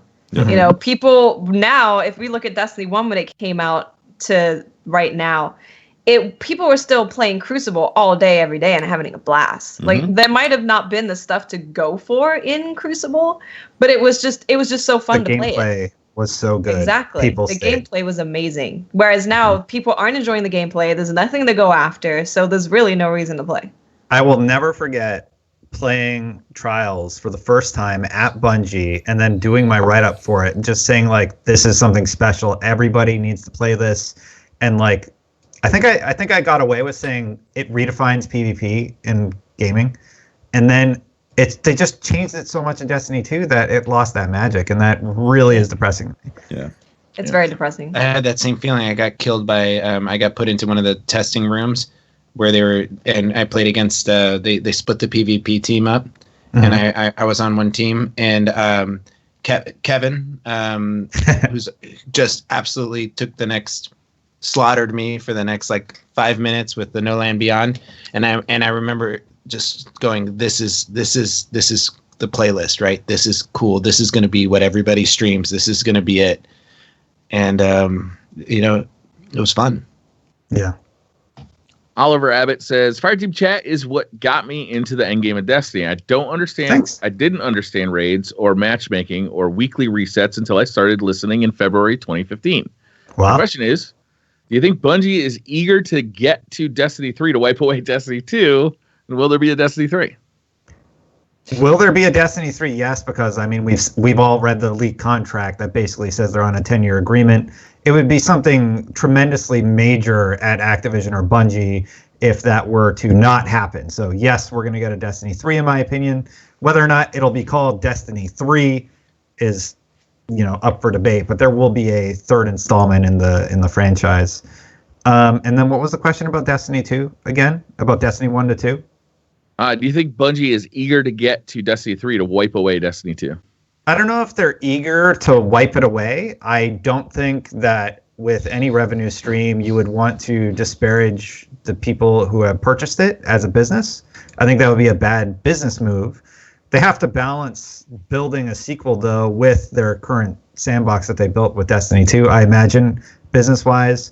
And I will say this, though. I think that they have to be excited for what they can do in Destiny 3 after learning from what happened with Destiny 2. I think they're going to learn a lot from this misstep, I'll say, that they're currently experiencing. And I don't think they'll manage to make that again with Destiny 3. I'd be very surprised. I think they're just like, you didn't like Destiny 2? We're killing everybody. And they just start taking out Zavala. Because they kind of did that with Halo Reach, right? They literally all right, this is our last game as Bungie, working on Halo. They just killed basically everyone except Chief. Except Chief. He was okay with Cortana on the ship or whatever. Yeah. So are they eager to get to Halo or Destiny 3? Probably a little bit, because this is a really difficult time, I imagine, for them as creators. But I think they still want people to enjoy Destiny 2. You're talking about, for some people, 7 to 10 years of work of their lives. Yeah. It has to be hard. I'm hard on the game. I'm sure you guys are hard on the game. And I try and remember that within the context of, hey, you're shitting all over something somebody worked on for a decade. And I try and remember that as a fan. So when I'm angry because, I don't have enough vault space or whatever, I'm like, they have challenges that I don't necessarily understand. And I try and give them a break while still taking them to task as necessary. It's a difficult balance. It's definitely when I was in school and just learning theory and critique, our professor was unbelievably remorseless. And one of the first things he said was, basically it happens every semester with new students. Someone will eventually say, but I worked on this for so long. And he said, okay, I don't care. Mm-hmm. It's the end product, the end result. You can't tell for a photograph, you can't tell the difference between a photograph that took, one print to do in the darkroom and you spending the next, 2 weeks to try to get a proper print out of it. End result's what matters. So in the context of theory and critique, it's very much the end result, but in how you deliver said critiques very much matters. So if someone did put 10 years of their lives into the work, you should probably have, the respect to go, okay, they care about this, so I'm not going to immediately shit on it. Yeah. There was a group back in the day, I think it was Modern Warfare 2, announced that they weren't going to have dedicated servers in their game, and I remember this distinctly because this is why I think people saying, Destiny 3 is going to die on arrival. No, it's not. Because I've never seen gamers be able to band together and not be interested in the thing that's either being marketed to them or that everybody's talking about. Because if they do things right with Destiny 3 and anybody's excited about it, just to be part of that story, to be part of being there at day one is what we like to do. Anyway, going back to the Modern Warfare thing, there was a group that boycotted the game. I think it was 20,000 members. Day one launch, how many of those people were playing? Almost all of them. Almost all of them. Still didn't have dedicated servers, didn't have anything that they wanted. They all bought the game. So, yeah, I mean, one thing I always say is if you don't like something, don't support it with your money. That's the best way that you can send a message clearly to people. So, I mean, if you really feel that way and you're really going to stick to it, actually stick to it, and they will listen. Yeah. Yep. Oh, definitely. Yeah. Yep, they have. I mean, They have, yeah. Oh, for sure. People Yep. have been showing their playtime. Exactly. Mhm. You know, they've seen that people aren't playing as much and it's impacting. And Eververse. I mean, I've spent money on Eververse in D1 unabashedly. I was, I don't care. I was, to me, it really didn't matter spending $5 here and there. I mean, I would have spent it on a cup of coffee or something else. But out of a principle, to make a point, I haven't spent any on Eververse in a long time. Since Destiny the launch. 2, Yeah, $0 spent on the Eververse. I won't support microtransactions in games. It's very not in Destiny anyway. I don't like it, and I think it impedes design choices that designers have to make negatively. Yeah. I have a piece I actually want to write over at IGN about why I hate them so much, because I don't feel like I can do it off the cuff. I really need to show examples of how Tess was in Destiny 1, right? Mhm. It was the same character. She was just a character in the game that you would go to for something. They literally removed her and put her back in to sell us more stuff. Yeah. She was there to like, if you bought the collector's edition of the game, she would give you the collector's edition items. That was literally her purpose. Yep. And I have a problem with any design decisions that have to be made to increase the revenue stream that impacts you as a creator. Like, look at Kingdom Come Deliverance. That was a game that was just made because they wanted to tell a specific story, controversy notwithstanding. They stuck to it and they released it. And you know what they didn't put in it? Microtransactions. They didn't have to sacrifice their artistic vision. They stuck to it and they released it. Mm-hmm. I probably should have picked a better example, but Witcher 3. How about that one? Yeah, Witcher 3. There you go. CD Projekt Red. They're working on Cyberpunk 2077. Witcher 3, free DLC. They took a stand against this design philosophy that we need this additional revenue stream. Game of the year. And sold millions of copies 2 years later. Yep. That's true.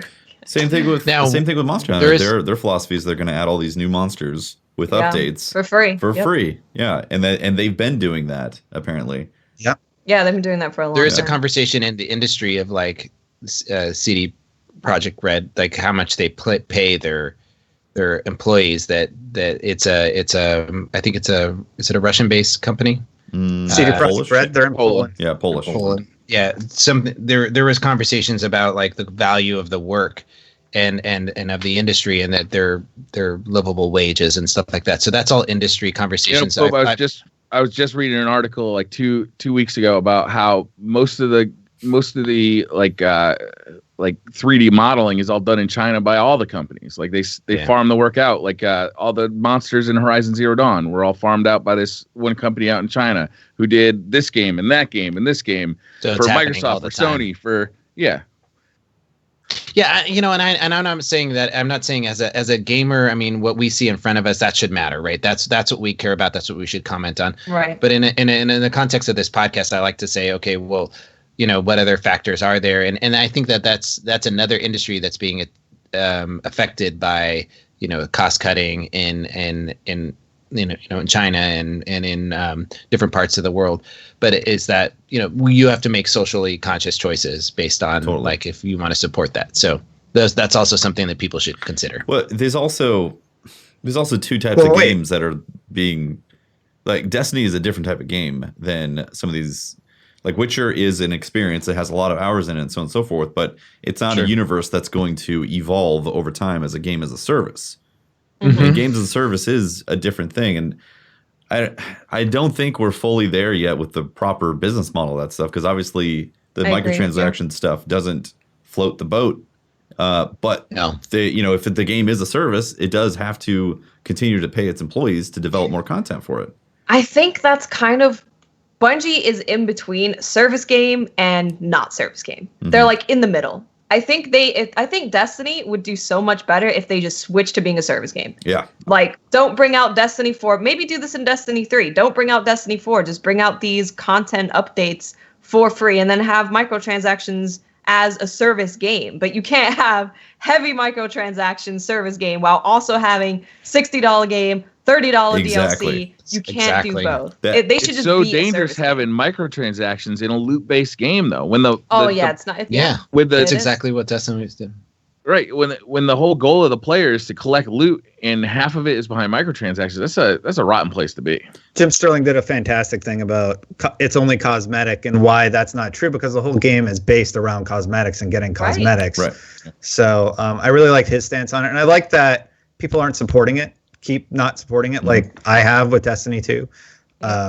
Yeah. Name Ibrahim says, "Hi there. How do you keep toxic people from ruining your mood? I know you could ignore them, but sometimes it gets to you. Yeah, How do you guys that's keep true. that happen? Oh, I'm sorry, Brad. I thought you were done. No, I was asking you guys, how do you keep that from happening? Thanks for the question, Ibrahim. I try not to let them bother me. I try to run, but honestly, they get under my skin and I get really pissed sometimes. I can't help it. I don't know about you guys. What do you do to prevent it? I mute a lot of people now. There's a point in a conversation I'm like, this isn't worth my time. I'm sorry. So read the question again, but that's trolls? Toxic people. Toxic people. You guys help me out a lot with that. I think you guys need to talk about it because I think I'm with Destin. I'm not in it as much as you guys. So I let it get under my skin and it was affecting the podcast. You know, I was reading the YouTube comments. I was reading and responding to people that were negative in chat. But something that was really important, a combination of what you guys told me, to by acknowledging them, you give them airtime and strengthen who they are. Mm-hmm. It's the same thing that somebody posted on Twitter not too long ago that worked at Twitter. He's like, if you're gonna, the trolls, when you retweet or copy their stuff and put it out there, you're doing their work for them. Mm-hmm. Statistically, and so the best thing to do is to ignore them. You know, and if you are going to comment to somebody being toxic on Twitter, block them, then screenshot their thing, block them, and then tweet it out. And it doesn't give them as nearly as much airtime. Block out the name. But yeah, I guess the best advice I could give somebody, and that you guys started me on, is ignoring them. I've been. It really is the most effective way. Just muting them, mm-hmm. banning them, whatever it is. That way, you see it, you don't like it, you get rid of it, and you just move on. Yeah, I've been a firm believer for a long time. Like before the internet had bred all these weird trolls and stuff. That all these weirdos. all the weird before the weird mindset of a troll having no consequences of what they put on a keyboard. Like I've always felt that if you join that conversation with them, then you're completing the path. And if you complete the path, then you're the direct recipient of that stuff. And you have to go back and forth with it. So it's kind of like a spiritual concept to me. If I'm not participating in that conversation with them, then it goes past me. It's not becoming a part of me. And I've believed that for a long time. And I apply it to when I'm having conversations on the internet. It gets a lot more difficult, though, when you're having a conversation that there's a lot of gray area. Because then you do have to see some of those things and decide what kind of arguments you do want to get into versus what arguments are just straight up like you're pissed off right now and the best thing that you can do is not have a conversation with me about it because you need to go and cool down. Because a lot of the times the people who are doing just outlandish comments and stuff like that, they're just blowing up over something because maybe their car got totaled 2 days ago. And misdirection of anger. Yeah, exactly. Mm-hmm. And they've got like all this boiling tension, and you're the thing that let them have this spout for a second. And if you join in that conversation, then you're going to continue that energy back and forth. So a lot of it's just ignoring that stuff. That's important to understand, Tafty, is that there is a person on the other side of that, and you don't know what kind of day they're having, you don't know what kind of month they're having, and and it's okay for people to spout off steam. Like the hardest place I find to deal with it is actually in Twitch chat, where you're actually having like a dialogue with somebody. Yeah. Like on Twitter you can mute somebody, and YouTube, fuck YouTube comments. But on Twitch, where you're actually having a conversation with somebody, and all of a sudden you could see like that, like kind of that salt starting to rise, and like just saying, okay, let's hold up for a second. We're here to have a good time. Like, even if you hate, like, Destiny's weapon system, like, that's not why we're here. That's not like what we're going to make our day about, is hating on Destiny's weapon system. We're here to just, relax and have a good time. So if you want to get all mad, that's what Reddit's for. That you can go over there and spout all the bullshit you want. That's why I tell people all the time. In chat, you just got to relax a little bit. I tell people all the time, I'm like, my chat is not Reddit. You can't treat it like Reddit. I'm sorry. There's a YouTuber out there I highly recommend people check out. It's Prince EA. He deals in spoken word and motivational speech. He's about entertaining through like educating on life philosophy and stuff like that. And he has one called I Quit, and it's about quitting letting other people's negativity impact your life and stuff like that. And I actually watch a lot of his videos for inspiration about mentality and stuff like that. That helps a lot. If you're not really into that, whatever, but it helps me a lot because he has a really positive outlook, and he talks about life and like life philosophy and interpersonal relationship philosophy, stuff like that. He makes some good stuff.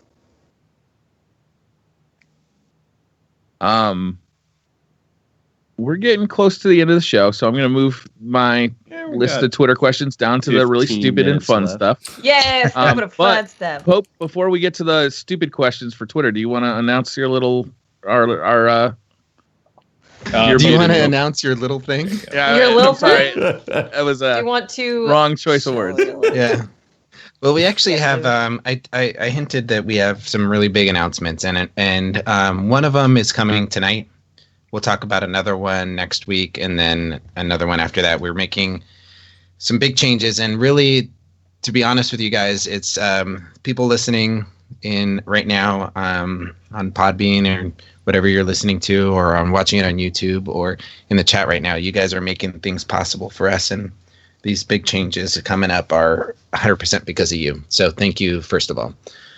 All right, so I'm going to put a link in chat. Okay, I'm just gonna do it. And for audio listeners, can you like for audio listeners, you'll find out soon.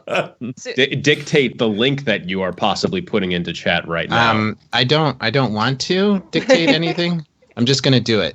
Okay. Well, anyway, so I'm gonna put a link in chat, and it's something that we've been working on for a while, and I feel like we've been vacillating whether or not that this is a direction we want to go in, but we started a Patreon, and I've always been really funny about talking about money because it's just how I was raised. But we wanted to this is more a reflection of our community asking for a way that they can support us, and that was the impetus of starting this. We wanted to expand what we have to offer as a community, as a podcast, and we got some really cool stuff for you guys.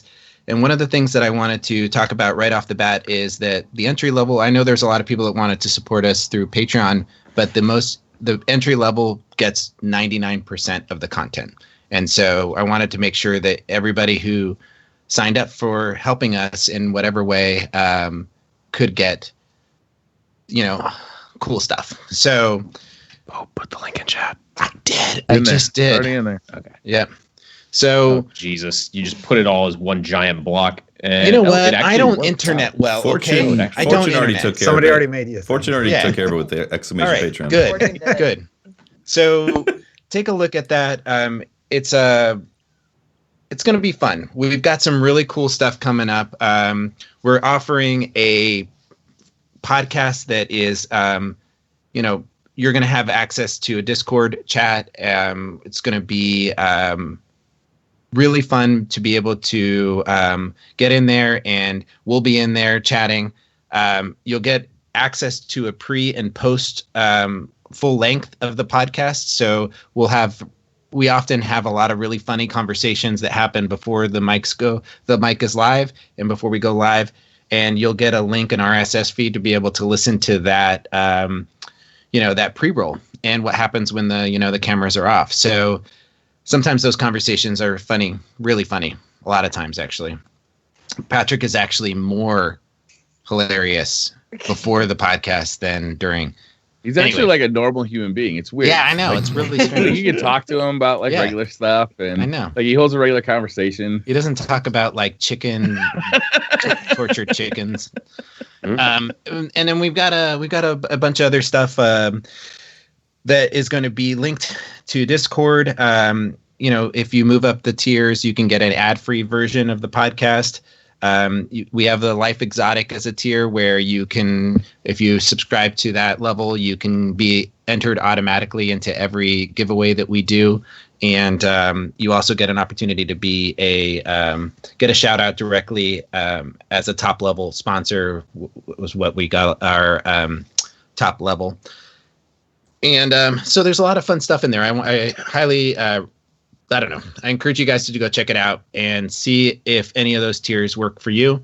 Obviously, you're welcome always to be here with us every week, but the Patreon will allow us to pay finally the support staff that has been in a lot of ways volunteering and helping us all these years.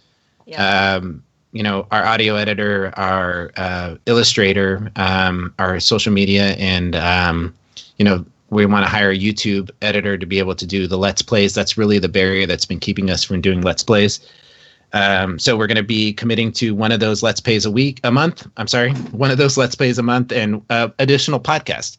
So something that people have been requesting is, can we talk about other games? So with that, with this Patreon money, we're going to be able to hire somebody to help us support and make another podcast where we're talking about other games that we're doing and it's not Destiny focused. So you'll get access to that. And if you're not part of the Patreon, it's okay, because that additional stuff you'll still be able to access just later than everybody. Nothing's changing for anyone if you already like watching the show. We'll just make that abundantly clear. If you want more of DCP together, there will be more ways for you to get more of us with the pre-show, with Let's Plays, with the podcast, that you can just get more of us. Yeah. And that Patreon money would allow us to pay people who do amazing work in supporting us with doing all of this stuff. Exactly. Yep. All right, so let's do some more Twitter questions. Thank you. Cool. Congrats, you guys, on your launch. Thank you. Thank you. Tra Will says, my girlfriend and little brother like playing Destiny, but both of them hate hunters. Should I stop loving them? Yes. Yes. There's only one clear answer. Titan, that's fine. Yeah, they're Titan. I'm with Destiny on this. Yeah. There's really, you should just, they are, in my world, they get excommunicated, but in your world, just stop loving them. Sure. CJ's a hunter, and that's gross, so. You gotta block yourself off emotionally so they can't hurt you anymore. That's right. You gotta prepare yourself. Steal yourself away. Scott McCartney says, DCP crew, who was your first video game crush and why is it Cortana from Halo? Love the show. There were. I know Patrick's got a good one, right? Right, Patrick? Hey, 2D girls. We mean one. You're right. Mine was Psylocke from the SNES X-Men game. Ah. I don't know why. Because I was 12. Her proportions are all like messed up too. Like her legs are enormous. Yeah, she's like weird looking, but yeah. It wasn't one for me. It was we had Chun-Li, we had Sonya Blade. I think I had a thing for Princess Peach. Who's the first one though? The question is the first one. I don't remember that time in my life chronologically. Mine was Jin Kazama from Tekken. Especially when they gave him his hoodie and he could have his hood up. He was gorgeous. So, Jin Kazama. Also had a little bit of a crush on Knuckles from Sonic. Well, Knuckles? Yeah, Knuckles was like, he was like the bad boy of the Sonic world, He could glide and no, he could climb walls. That's pretty hot, Wall climbing. I had a thing for Tails because, I the guess single it would guys be. out there put climbing on their profiles. I I climb can walls. climb. I climb walls and I have a hoodie. Climb walls in a hoodie. What was the name of that show where the guys had like the jewels in their chest and they all had like powers? Is it like early '90s show? No. Yeah, I guess I'm the only one who remembers that one. Power Rangers. Power Rangers? Is that what you're talking about? No, it wasn't Power Planet Rangers. They had- Earth, Captain Earth, or Captain Planet. No. I don't think I'm I not have gonna be able a to crush They on had jewels on video their game chest. character. Yeah, I don't think I've ever had a crush on a video game character. Yeah. Like Oh my god. You know, maybe Nathan Drake, maybe? I'm thinking maybe Laura Croft. It's a good one. It's a good one. She didn't have enough. Cliche. There wasn't enough there at that point, though. I mean, it was literally just like 7 triangles that Lot of- sort of Really simulated. big triangle. Yeah, They were I'm really with you, big A lot Briar. of people had a Honestly, I crush felt on, I felt like that guess- too.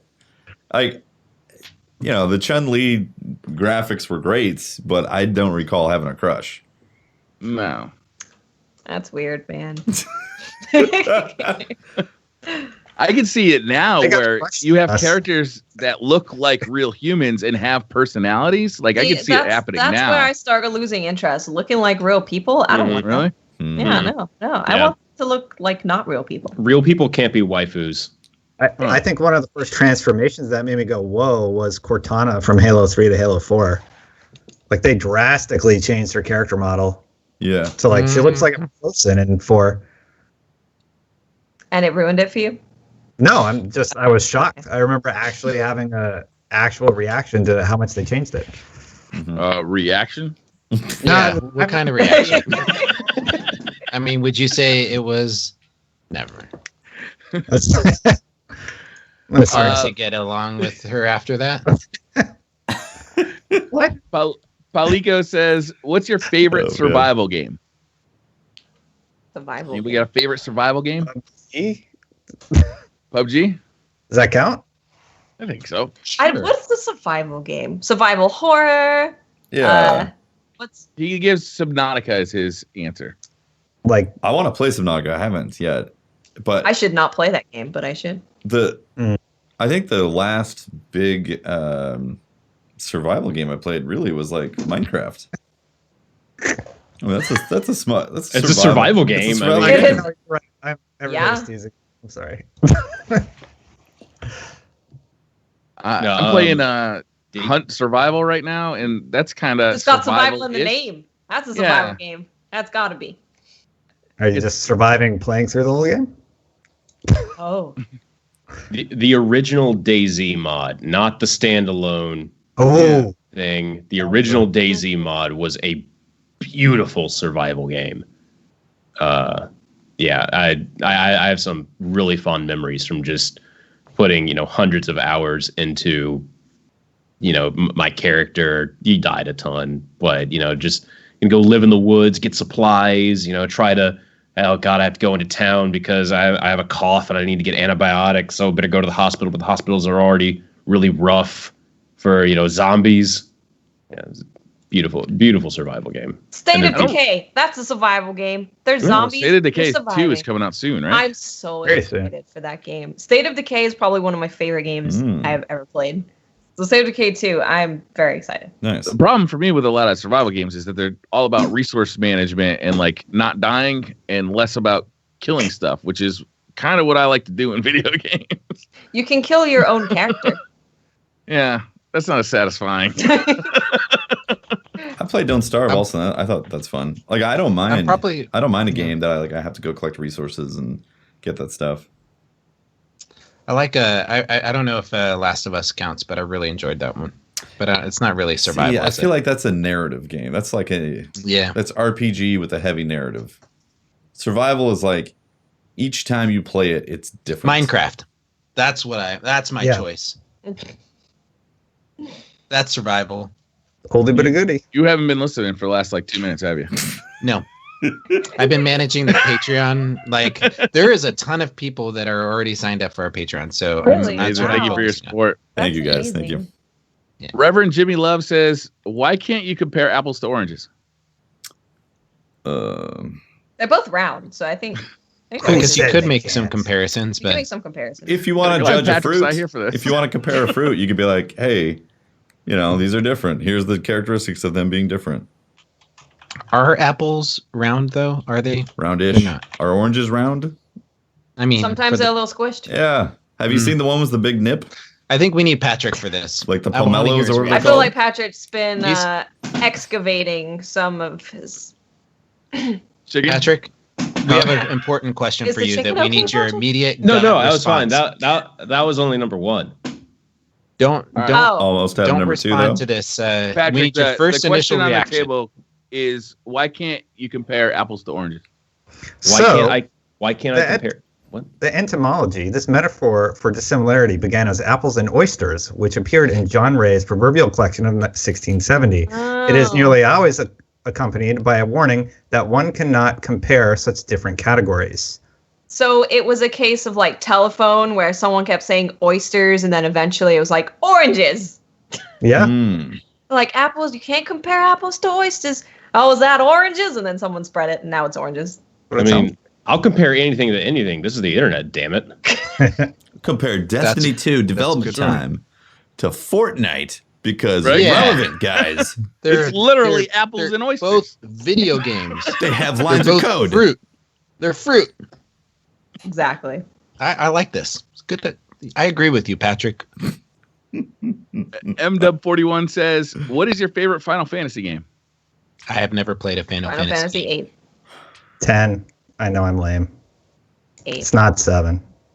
Mine's also not 7. I I hate the laughing scene. I really enjoyed number 3 because I was a kid at the time, and it was a very fond memory of playing number 3. I have never enjoyed a Final Fantasy game. Like you've never played it, right? Played That's them. what you mean. I have never enjoyed one. My favorite was number 2, just because I wanted No, to say you- number 2. It didn't even come out in the U.S. I like number 2, much better than number 1. Final I've Fantasy never ever played a Final Fantasy game. Ever. Final Fantasy 1 did some really interesting stuff for its time. Like the game didn't actually start until you did a lot of stuff in the beginning, grind it up a little bit. You go across this bridge, then the title splash hit. Yeah, that sounds like a JRPG. Yeah, it I was love really JRPGs so interesting. much. I loved playing. I didn't play through Final Fantasy 1 until I was like 28. Yeah, I'm old. But yeah, it was kind of awesome to just experience that as an adult and just see all the design things that were happening in that game that influenced later video games. Yeah, for sure. Still 10. 10's still my favorite. Loopmaster says, Titus was such a fucking asshole, like idiot though. Like he was so like, how could you get behind Titus as a character? Never mind. I'm sorry. I don't Loopmaster. like him. I No? like the turn-based mechanics. Orin was my bro. He only used one hand. He couldn't use two. He'd kill everybody. Loopmaster says, which DCP member would you most want to have your back in an alley fight? An alley fight? I'm Well, I gonna. would have said both, but seeing Tefty's the only one with a big beard now. I think Tefty would run away. I think You think? Tefty's running. Tefty can't drop his perfect midnight coup. He's got to Oh. hold on to it. A scrap fight breaks out. He's So yeah, are Oh. we holding on to the gotta midnight protect- coup at the time? You got to protect the coup. I don't think you got a midnight coup now. No. There's something Um, on Tefty that he's trying to protect. Probably the beard. Doesn't want the beard getting all misshapen. You know? I don't know, man. I'm picking Patrick in this. I'm picking Patrick because Because he's Mama Bird. He's gonna mama you bird know, his enemies. he may have this facade of like the I don't care about crap, but when push comes to shove, that's like one of the most loyal guys I know. So homie's gonna lay it down. He gets his leg broken. He's gonna be like, "Come back here, you ninny!" You know, he's not. He's down. That does make You don't sense. remember that? You don't know that reference? Oh, whatever. Never He'll- mind. Listen. he'll You're do talking that about- from his own mouth. So I mean, Black that's Knight the in point. Yeah. Holy Grail. Yeah. He's like, "Come back here, you ninny." I'm gonna go with Briar because at Guardian Con I realized that Briar could play football and Wrestle. wrestle. And if I was gonna have a teammate to knock somebody out, I think Briar would get the job done with me. Briar's like a professional wrestler. That's a very logical Nice. answer. Yeah. Well, I didn't have this info. I have to change my answer. I mean, just as someone who's shared a hotel room with Briar, just the potential for his snore to scare people. I mean, I can only imagine what guttural like battle yell he could produce. Oh, geez. Some sort of Viking-esque, like, He's state champion, for God's sakes. He is. He's state champion. Yeah. I'm going to choose Pope Bear because I've seen him a little bit mad. And if he got really mad, I feel like some shit is going down. Like there's just going to be this like whirling dervish of fists and feet and teeth and fingernails and who knows what the fuck's going on. I got kicked out of a couple schools in growing up in high school. I have this temper, and like I had to learn to have to control it, because when it goes off, it like everything blacks out. So I hear you, Briar. I fight really hard to control that, because when I lose my temper, man, 54 bullets. Oh, you stupid! 54 bullets. It was dude. The guy was dead. He was dead. I put 54 bullets into him. I put my entire clip of my doctrine of passing into kill that him 3 times. He didn't die. I never forget that. It is like ingrained in my head. I'm going to choose myself, mainly because I don't want any of you guys to get hurt. Oh, nice. I prefer you guys. I'll fight my own battles. Also, That's nice. because I don't want you guys to have to get involved in that legal battle, because I feel like you all would fight fair. I'm not, and it's not gonna be pretty at the end of it, one way or the other. I have a follow-up. Mm-hmm. Do you clone? You would clone yourself, right? So there's 2 of you.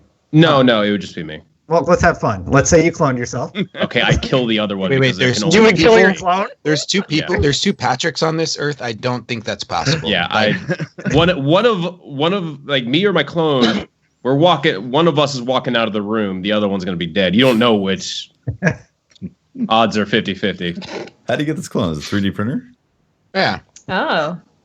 Are we talking about Star Wars clones? Are we like that level of cloning? More like Westworld.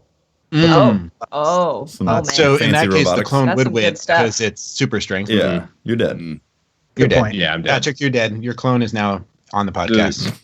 I mean, Maybe the clone can get here on time. But nobody knows. Nobody knows. You could mama bird your clone, Patrick. You could have a continuous mama bird of mama birding. Think of all the I don't 3D know what Doritos. I don't know what you There think could my be mama search bird to history mama looks bird like. action. Made me a don't little know nauseous. It doesn't. I can My see- search history doesn't look like that. Okay.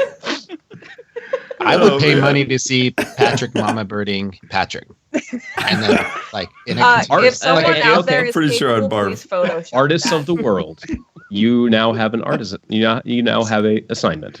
We'll pay you to see And that. we've Oh, got my God. cover art for this podcast. all I need you to do, Patrick, is turn sideways like this, get a profile shot of you going like this. Okay. All right. And then at least for a few seconds so we can get No. that work done. No. Ugh, man. Do it. Dixie Smash is the last question. Dixie Smash, do you personally think we are alone in the universe? If we are, what an incredible waste of space. No, I don't. No. I don't. Impossible. There have been too many things that have happened that seem to say otherwise. Just astronauts seeing stuff in space, or satellites picking up signals that like they haven't been able to decipher. So do you believe Pope's, aliens have arrived on Earth? No. Pope's alien probe incident. Pretty sure that sums it up. I'm telling you, I think they've been here before. It's also Why? statistically Why, Pope? unlikely. Because that's Yeah. sometimes it's hard for me to sit down when I wake up in the morning. There it is. I will say I don't think it's like the Greys though. I think it's going to be like microorganisms or something that's much less exciting for other life on other planets. I think. The idea, the fact that they're humanoid bothers me. Greys, like because that's something that we can perceive with our brains and create. as opposed to like something truly alien. It's just gonna like we'll vomit the second we see it because our brains won't be able to handle whatever the hell it is that we're looking at. The Like the Eldritch line of aliens. Yeah. I think it comes down to the fact, like, just by sheer numbers and mathematics, the amount of space and volume and possibilities of other life and so on and so forth, that there has got to be another planet. There's got to be something. Exactly. And to think that we are the only ones is... Yeah. It's very naive. It's very naive to think, like, this is the only Earth that has the only possibilities for life. Like, it doesn't add up when you, like, even begin to fathom the numbers.